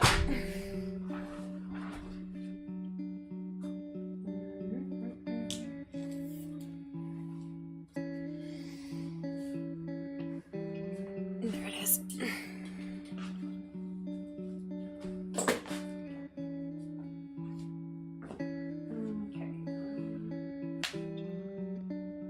We'll do that there. Okay. No, not that far. Oh, that's really not visible. Okay, let's do that instead. Oh God, don't fall over. Oh, please don't fall over. There we go. That's visible. Oh God, it's gonna fall into my wine glass. Danger, danger. My good wine glass too. Those need to be a little bit more that way.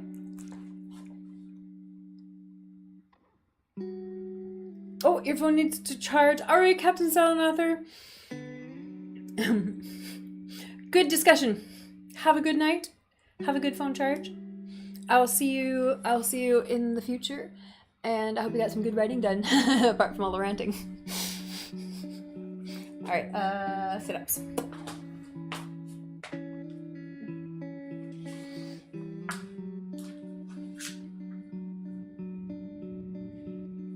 What?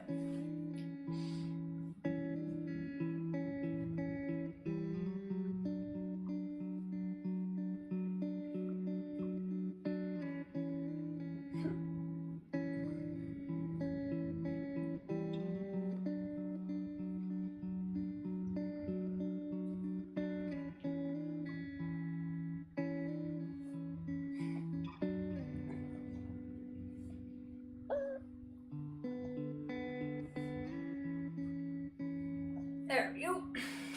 Sugar's like, you're rolling on the floor now? I want to roll around on the floor. You get pizza, you get to roll on the floor. Why do you get all the cool stuff?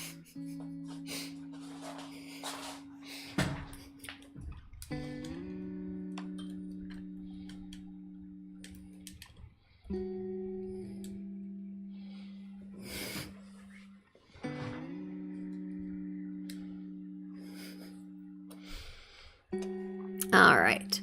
You ordered a Jedi robe cosplay, paid for express shipping because you needed it this weekend. Should have been here Friday. Didn't get a refund on the express shipping. And when you contact them, it hasn't even been shipped. But you ordered 10 days ago and it said it shipped then. Oh, I hate that when the information is just like someone's not even paying attention. Oh, thank you for the follow. Total Sapphic Panic. What a great name. Holy shit. You message them and hoping for a reply because you'd still like to get it because you need it for Saturday. You're planning on donating blood in cosplay. Oh, fun. And most of your old ones need fixing, so no real cosplay at the moment. Apparently you've been here before but forgot to follow. It's so weird when that happens, when you see someone and you're like, wait a minute, I thought I already followed them. And you're like, damn it.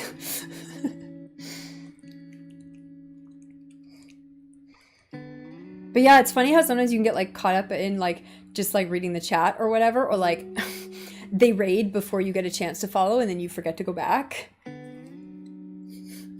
So I've been there.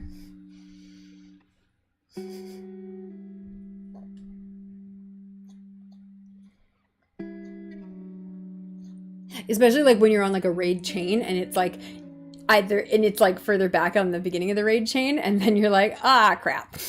Like I saw them at one point, and then by the next time I checked, they were gone.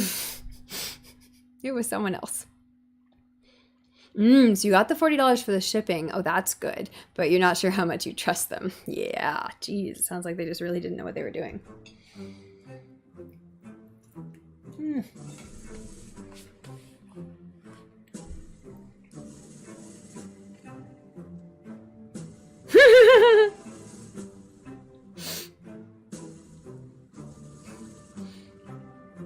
I have no memory of this place.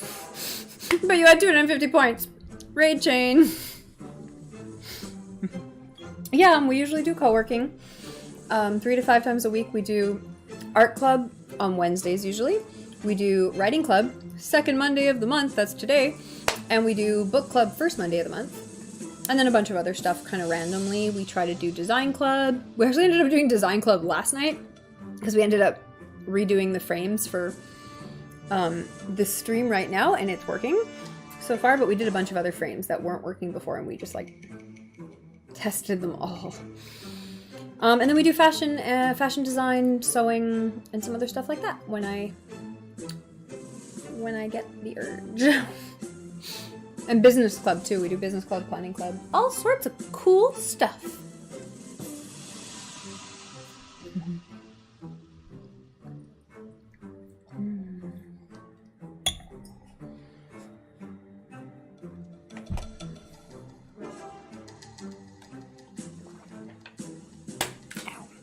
What time is it? Oh, it's midnight. Dave's gonna be getting home soon. From Winnipeg.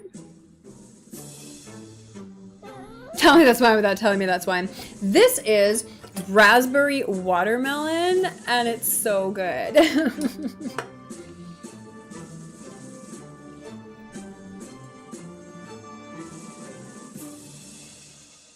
It's like a, no, it's not like a cider, it's like a cooler. It's like a soda cooler kind of thing. It's really good. It's fucking delicious. It's not too sweet either. Back in 2020, you ordered a USB mic and got scammed there, but you got the money back. Yeah, Amazon's pretty good about getting you your money back. But the reply was robotic and weird.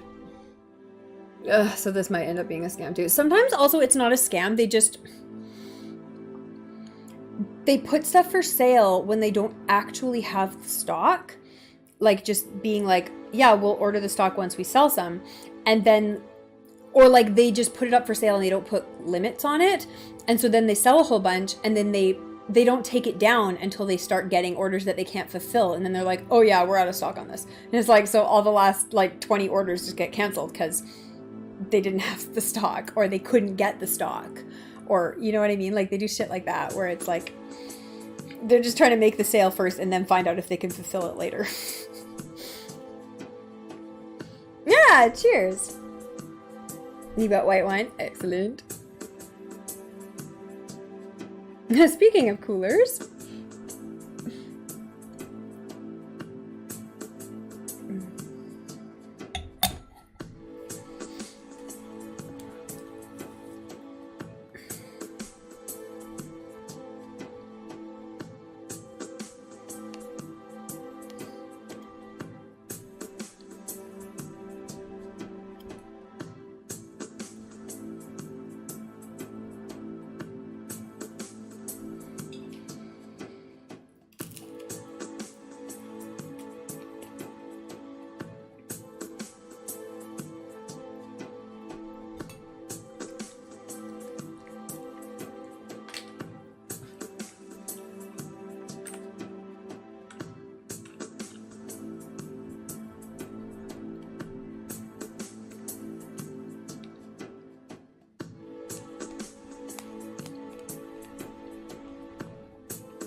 Here in Australia, you call them alcopop.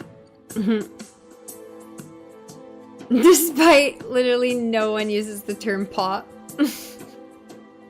That's so funny. Yeah, because alcopop is exactly what this is. I've heard that term before. I wasn't aware it was like, I guess a regional thing makes sense. Ooh, it's a wine from Robin's family. That's so cool.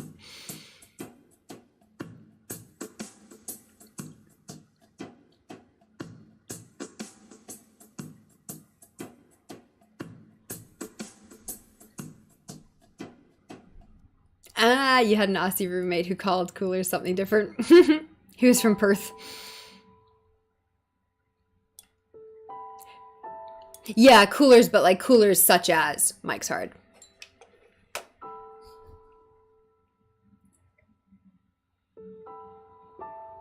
Being called something different again, not alcopop, something different.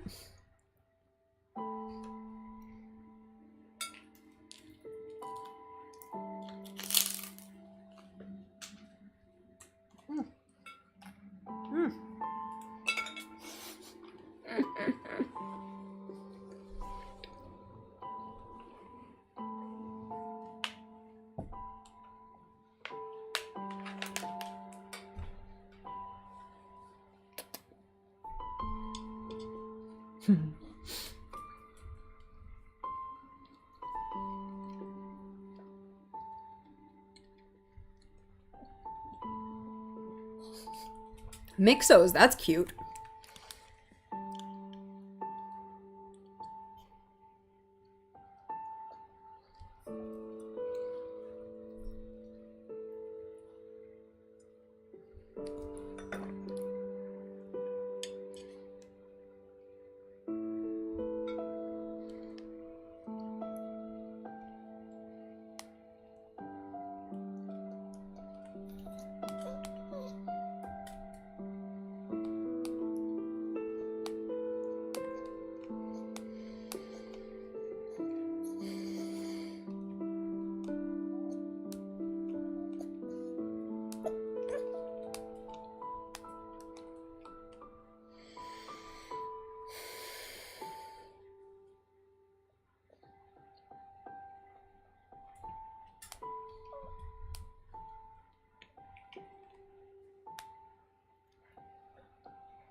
Mm-mm.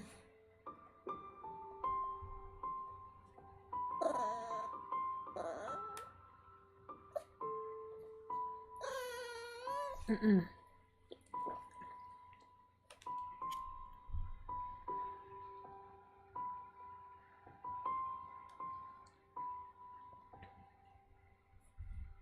Ah, the legal term is alcopop.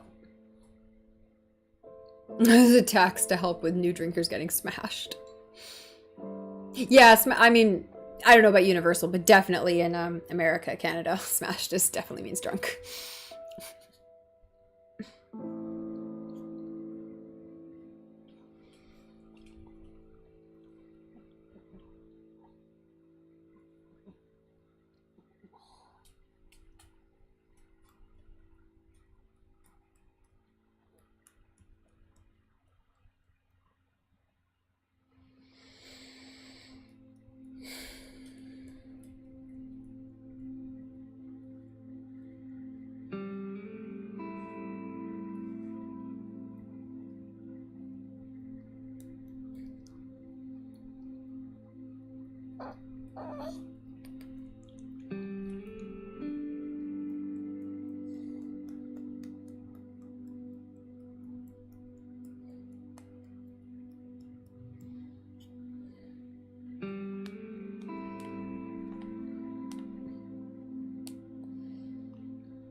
Can't wait to get Strong Zero again.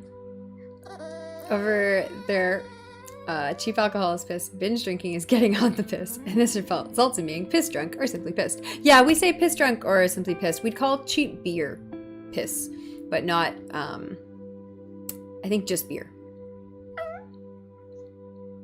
But yeah, piss drunk or pissed is definitely, we say those ones. If you want to get smashed easily, Japan has Strong Zero, a 9% cooler that goes down like regular pop. I was gonna say, is Strong Zero like a type of Coke, or it's like a separate thing entirely? It sounds like it's a separate thing entirely. Sugar, I'm not done. I stopped eating for 5 seconds and she thinks I'm done, so she thinks it's her right to beg for the pizza scraps now. But I'm not actually done.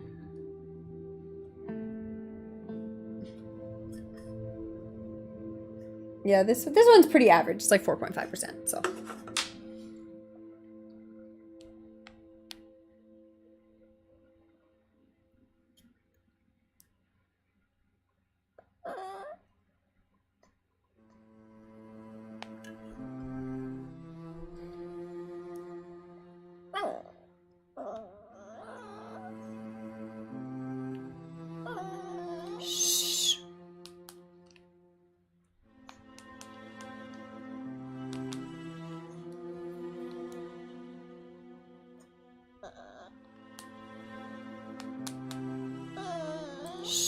Sugar, too much.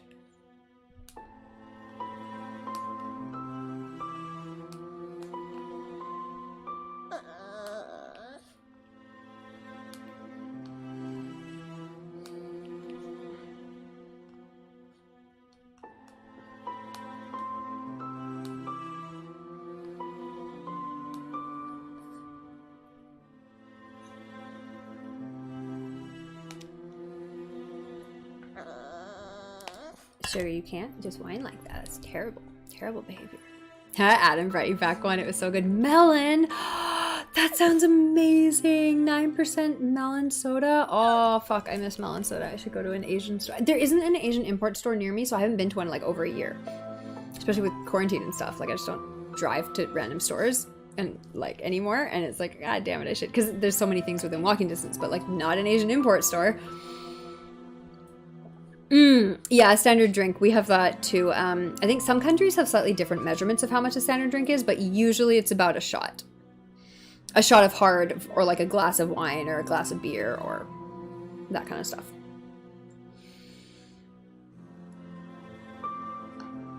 Hi. And, you know, whether that's like an ounce in America, or that kind of thing. Oh, they actually put it on the bottle. That's interesting. So you can see how many drinks, standard drinks, are in the bottle. Yeah, that's a smart idea, hey? That way people who are terrible at math can actually, like, judge. Because, yeah, like, the difference between, like, a 3% beer and, like, a 9% cooler is, like, that makes it... Or, like, a 9% wine. Like, that makes a difference.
Sounds like a challenge. See how many standards you can drink. That's terrible.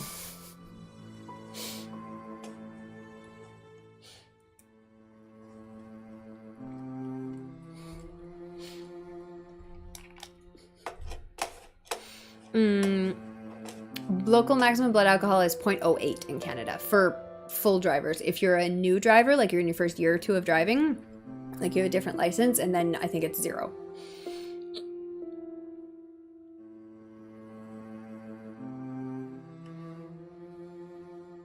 It's 0.05 there, hey?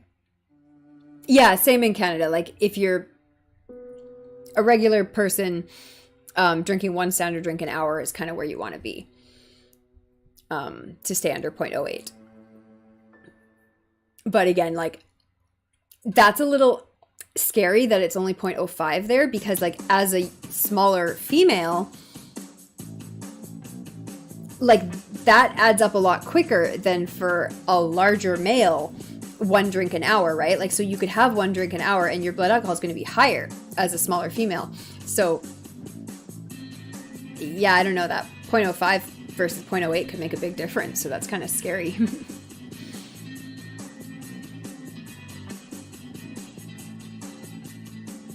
Oh, is there a difference? Like at 0.1, it's 100% a DD, and then in between 0.8 and 0.1, it's actually at the cop's discretion?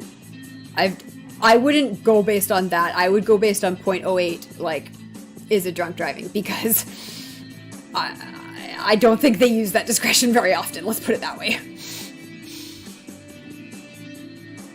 Oh, you believe it's a recent change? Oh, interesting. I'll have to look into it, because that's very interesting. But yeah, I actually think there should be more discretion used on those kind of things. I'm not a big fan of zero tolerance anything. And yeah, like if the person is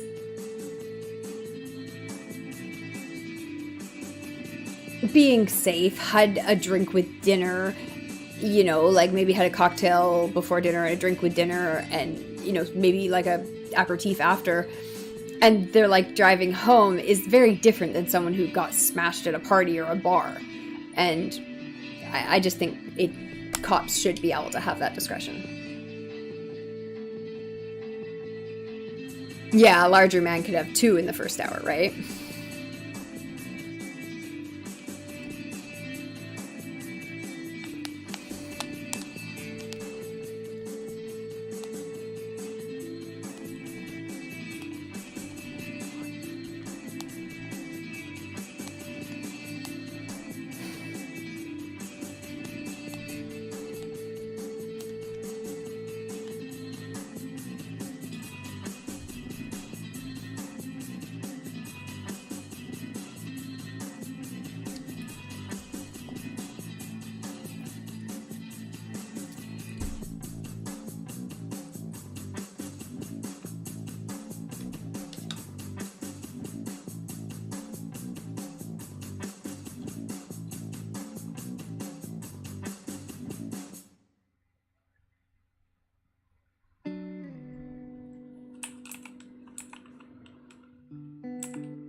In BC, it's 0.05.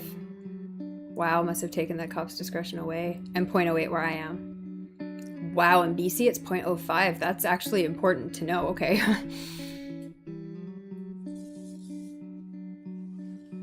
It kept trying to make the 0.08 a comment. That's okay, that's just the European way. You can just be French.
Oh, a command! It kept trying to make it a command. How bizarre.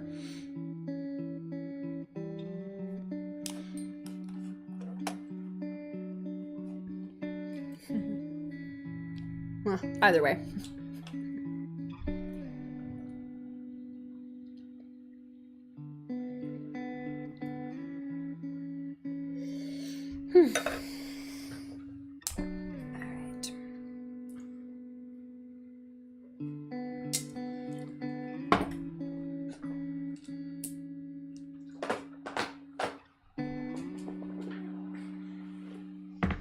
Alright, Shig, I'm gonna do my nails, which means you have to get off the desk.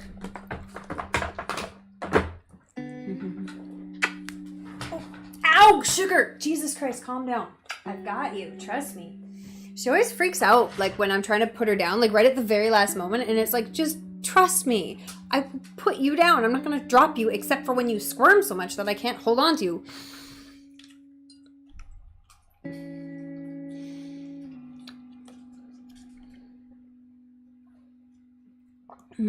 I don't know when I'm visiting again, but I mean, it could be soon because I'd like to come over the summer, especially, I'd like to see my grandmother over the summer, so that might happen.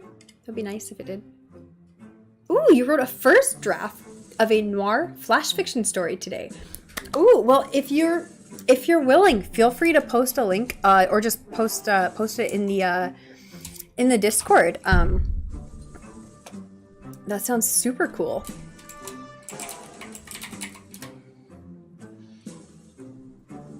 Endless trouble with 2 different typewriters made it rather cumbersome. Oh, wow. Did you type it out for real, like on a paper typewriter, or like did you type it out on like one of those cool typewriter keyboards?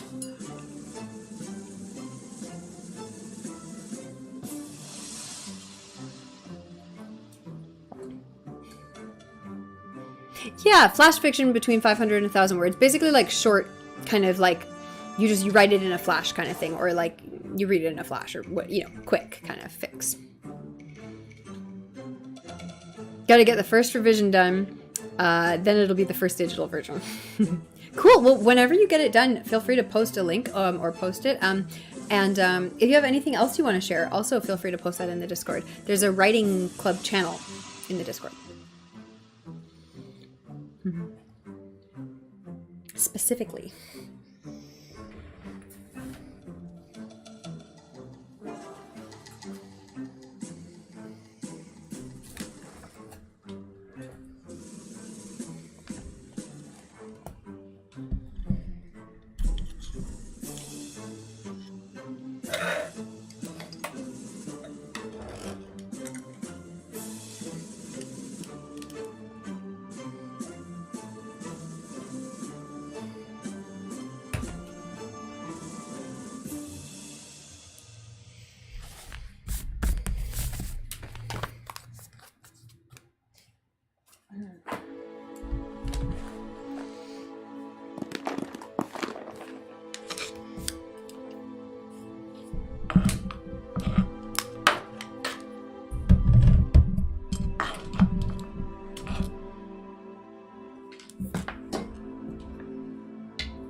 put my wine glass directly in front of the chat. I'm like, that's not helping.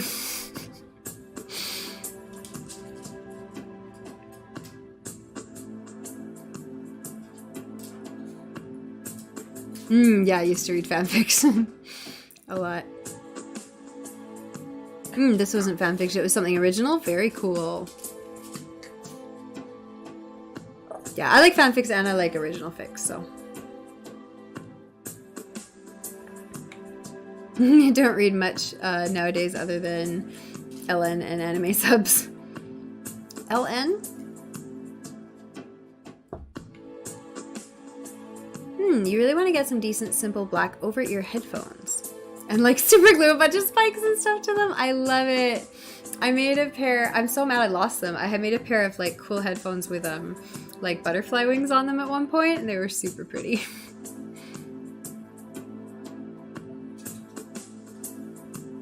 Yeah, I love these ones. I especially love them because they're wireless. I actually had the same version from this company when they were still wired, and I loved them. And then they came out with the wireless version. I was actually waiting for it, and I bought them as soon as they came out because I fucking love them. And so their wirelessness is so great. And they theoretically they have you can change the caps, but they don't have any for the larger style that I really like. I have a smaller version from the same company that I have beautiful caps for. I actually have 2 different sets.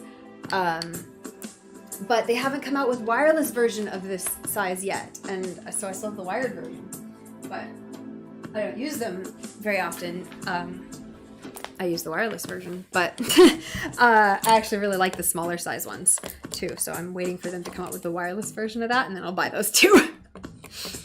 But I think this company doesn't have like spiked ones. It's called Friends, F-R-E-N-D-S. So it's spelled weird, but it's called Friends, just an E. And they're not super cheap, but they're good headphones. They last a long time. And they do have some that are a little bit more punky. Like they have a black version, so worth looking into.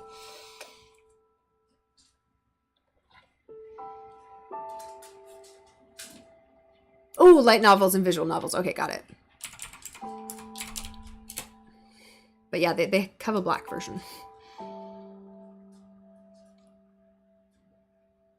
Yeah, if it's quick drying and you're not like exactly right, and you're like, fuck. Yeah, if you really plan it out right, you'll be fine.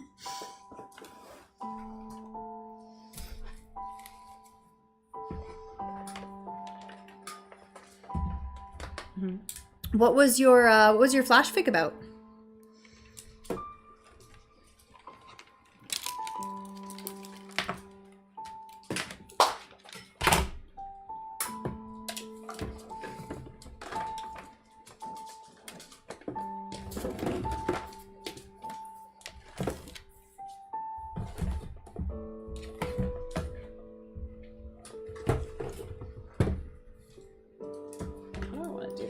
Organize all this setup. I guess I don't need that until later. When I'm using this, I won't need that, so I only need one at a time.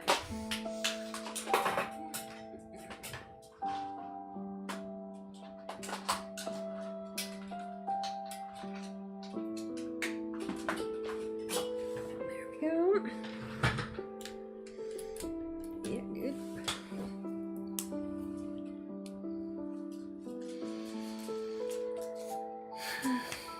Long story short, you read anime stuff like 99% of the time, right?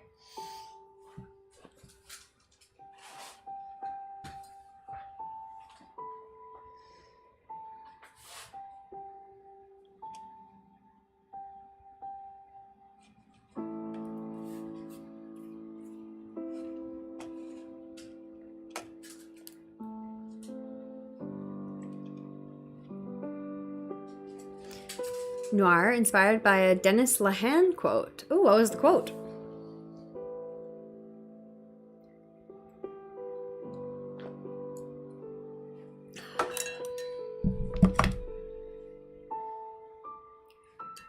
Ow! Damn. In Greek tragedy, they fall from great heights. In noir, they fall from the curb. That's great. I love that.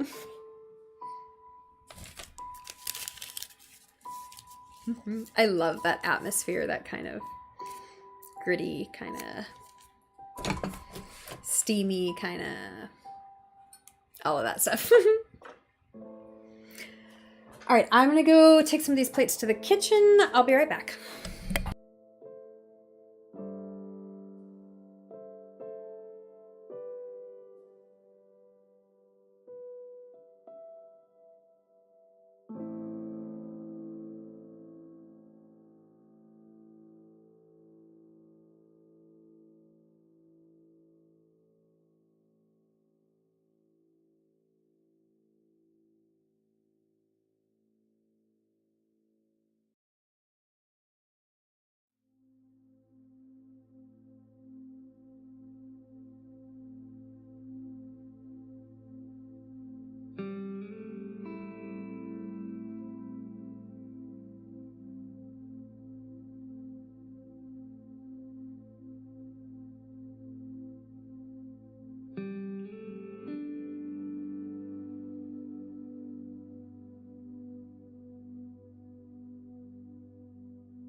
Yeah, I know you're in low power. Oh, I unplugged that charger. That's why it's not charging anymore.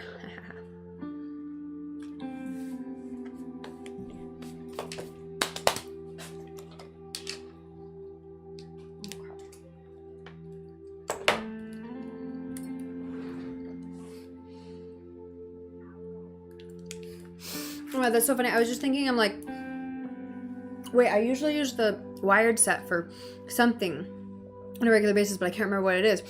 It's exactly this. I usually use it to watch something on my iPad when I'm doing my nails and streaming at the same time, because my iPad doesn't have, it works better with the wired headphones. So, I'm about to switch over.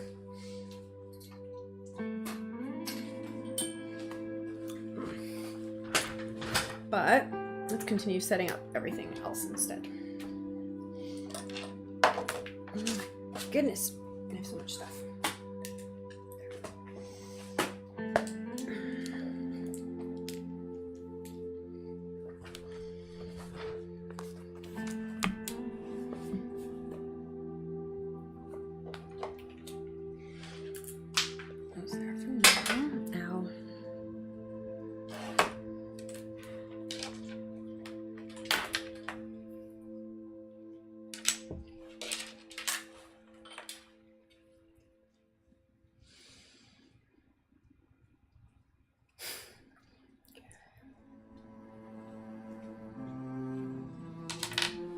These little cookies are so good.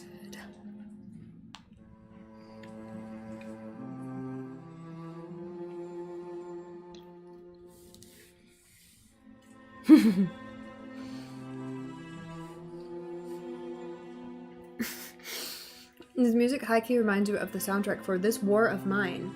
I don't know what that is. I'll have to look it up. You almost broke a light bulb with your lightsaber. No lightsabers in the house!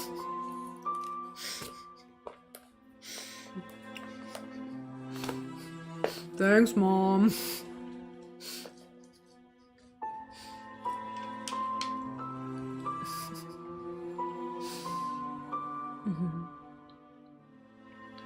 Oh!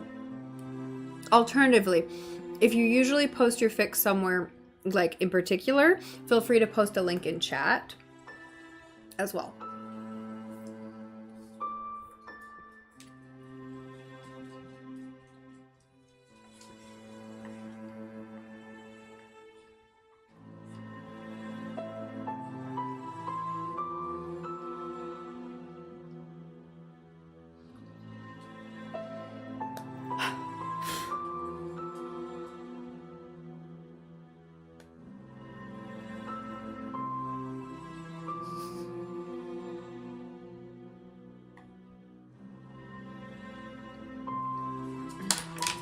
Oh, I should. People have been posting in the goals channel, so let's post some goals. Today's been actually super good for goals. So, we did laundry.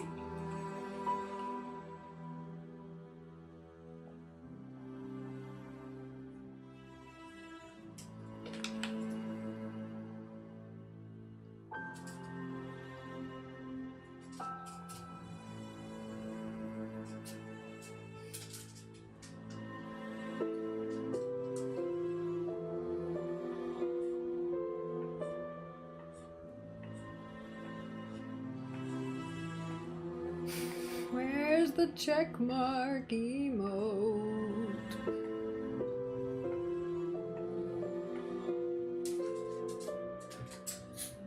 Hi, Shug. Are you excited and happy? You want the pizza? The pizza's all gone. I'm very sorry to tell you this. Burp. There we go. Checkity check. Okay.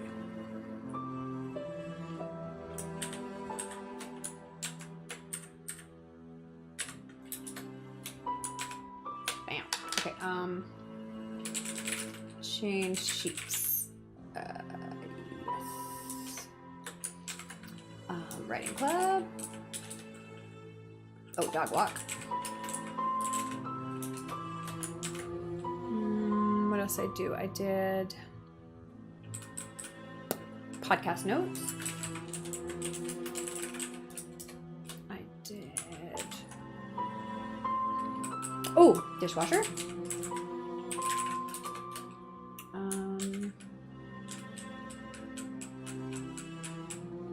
I feel like I did other things. What did I do?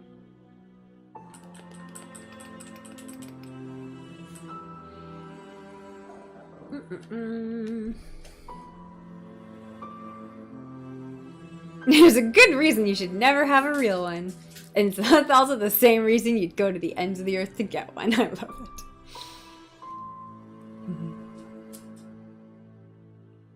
Oh, it's a sort of game that doesn't require any traditional gamer skills, but is hard nonetheless. Oh, I have to look it up because I don't like traditional real-time combat-y games because I just die. It's a very sad, dark, and hopeful game. It puts you in charge of a group of wartime survivors that didn't make it out before the city was sealed off. You have to keep them healthy, fed, and mentally stable while making tough decisions like who gets to sleep in the only bed, who needs the remaining food the most, and whether you're desperate enough to murder for supplies. Oh, so yeah, like actual kind of apocalyptic, like real decisions, not just fighting zombies. In the end, if you make it to the eventual ceasefire, the game tells the story of the rest of their lives dealing with the experiences. Whoa, very interesting. Oh, I like it. This War of Mine. Okay.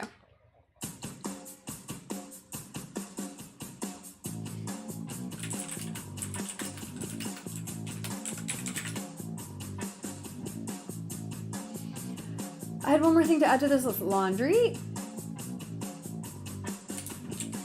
Sheets. Dog walk. Notes. Oh, writing club. Detroit. Writing club. And then I have nails. And I'm doing that right now.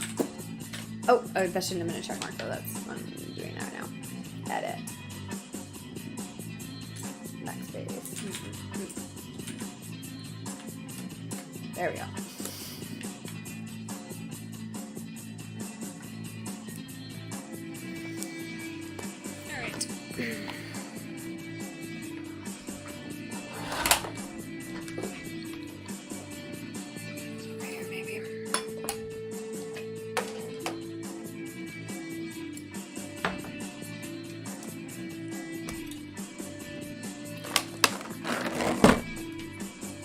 Hey, chocolate covered almonds. Haha, I forgot these were here. Oh, I need to make a drink. I was gonna do that when I was in the kitchen and then I forgot. Surprise. That would never happen to me.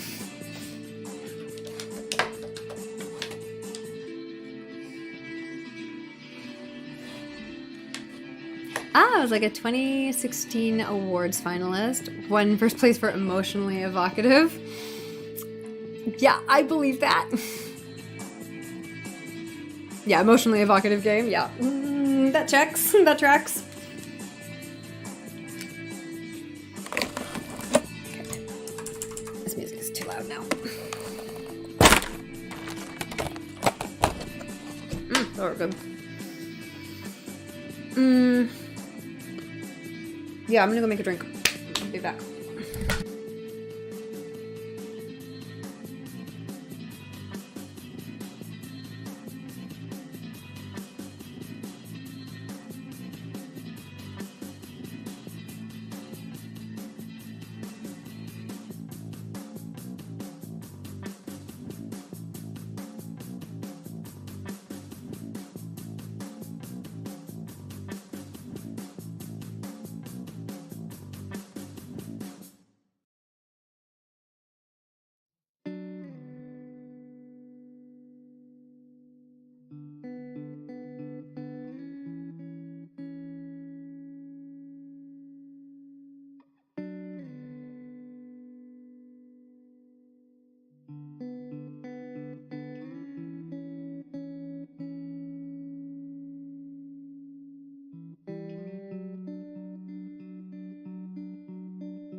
I'm back.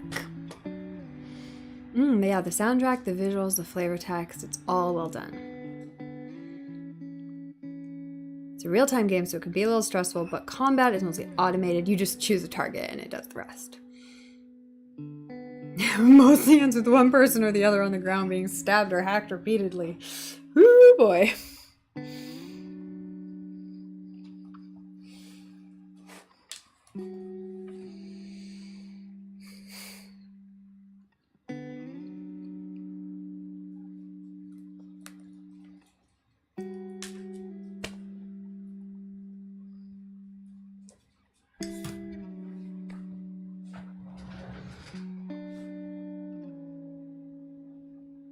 Oh.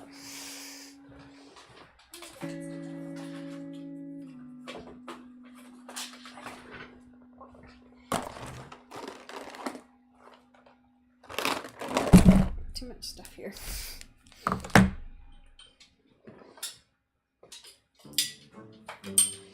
Too many cables. That's why I'm a fan of the wireless headphones.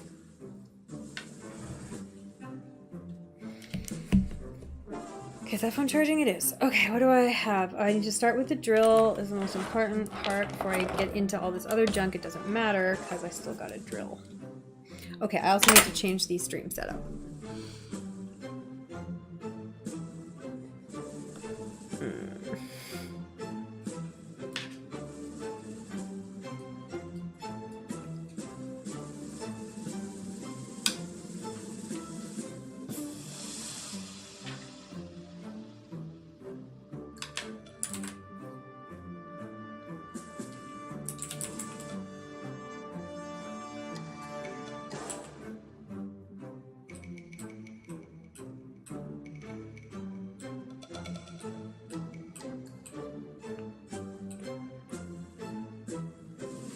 Combat is disturbingly fluid and realistically animated, considering it does run on a health bar system.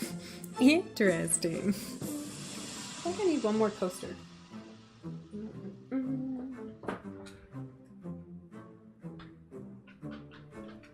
Dog has a coaster. Water bottle has a coaster. Water has a coaster. Pen cup has a coaster. Why don't I have one more coaster? Alright, dog water, I guess you cannot get a coaster. Go on the ground.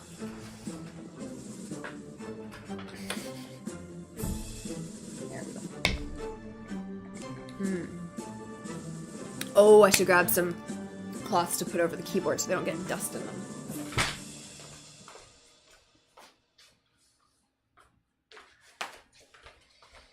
When I don't forget to do that, I'm always upset about it.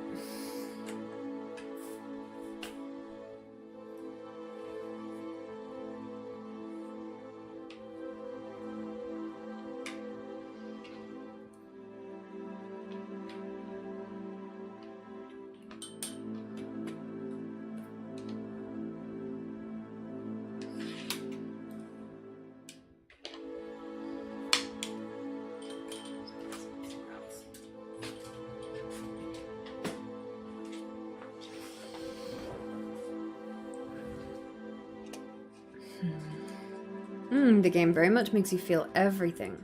And the few times you were desperate enough to kill definitely felt horrible. Yeah, I like it when games actually make, like, the choice to kill something, like, relevant. Like, in real life, that's a pretty fucking big deal. So, like, it's cool to see games that actually try to explore that.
helps that murdering for survival literally lowers everyone's mental health, causing sadness and eventually depression, which is crippling and can be lethal. Oh, that's really smart. Like actually having a consequence for doing something that has a consequence in real life. Like that's a cool way of making it impactful.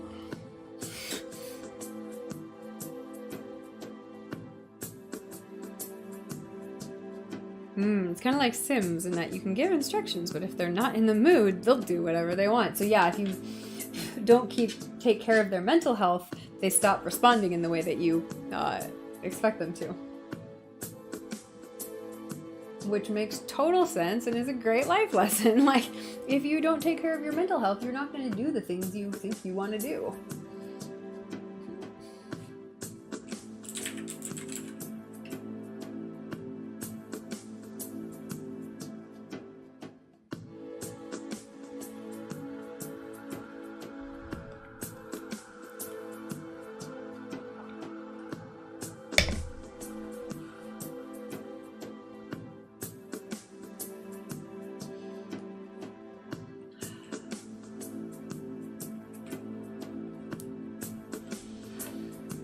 Oh, computer, you're so slow.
To check what my work is looking like for tomorrow before I start doing my nails, even though I have to do my nails anyways, but I just want to know like how much time I can put into this or not put into this.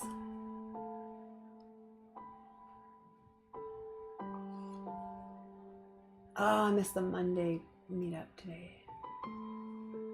It doesn't look like I have any work yet, which is also not good. I would like some work. There's something in my tooth. I'm gonna be right back.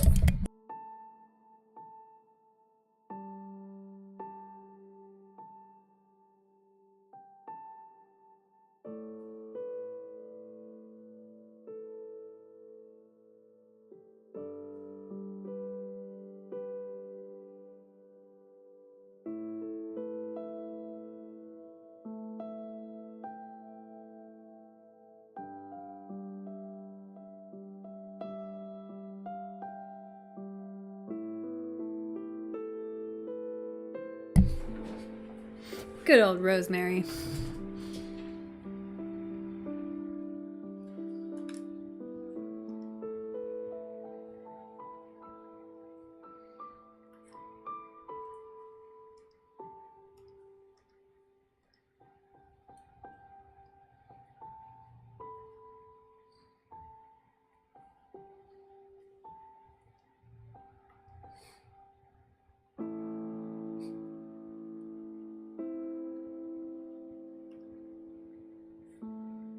The week is it? Tuesday now. Yeah, okay, perfect. And what's my schedule for this week so I don't do things on the wrong day? work. Tuesday, Wednesday, Thursday. Friday, maybe a little bit work. Yeah, because I'd rather have more time on Sunday to go to a festival. Actually, let's check the weather and see whether Sunday or Saturday is better.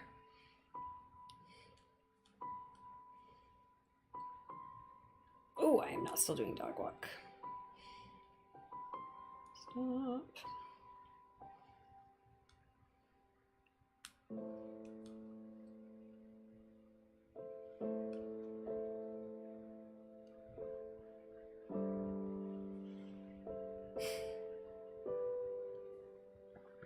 It's 3 hours and 23 minutes.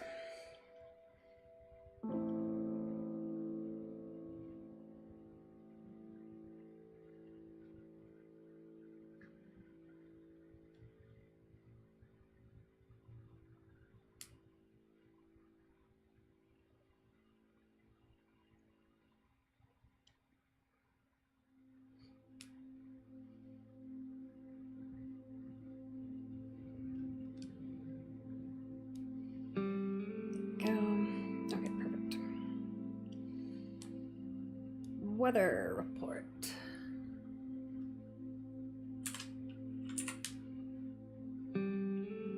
Friday and Saturday are both supposed to be fucking gorgeous. Sunday's supposed to be eh. So it would be better to do more on Saturday. Or take Saturday off and do more on Sunday. Okay. Which means I should definitely take some work on Friday then. Because Sundays are not as busy as Saturdays. So yeah, we'll do that. That actually looks pretty good.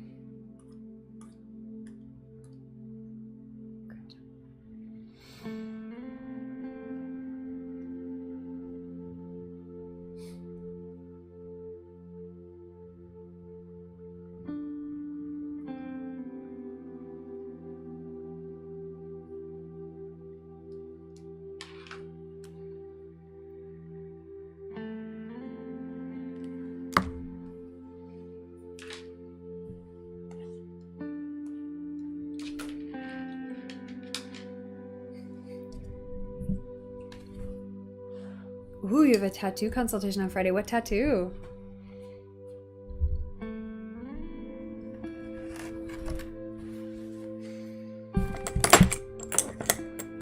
All right, if the stream looks like it disappears on you for a minute, don't worry about it. It's coming back.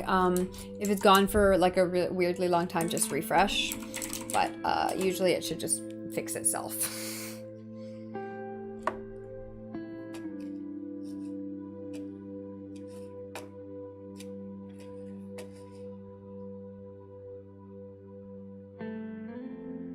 Another Evangelion tattoo. Very cool.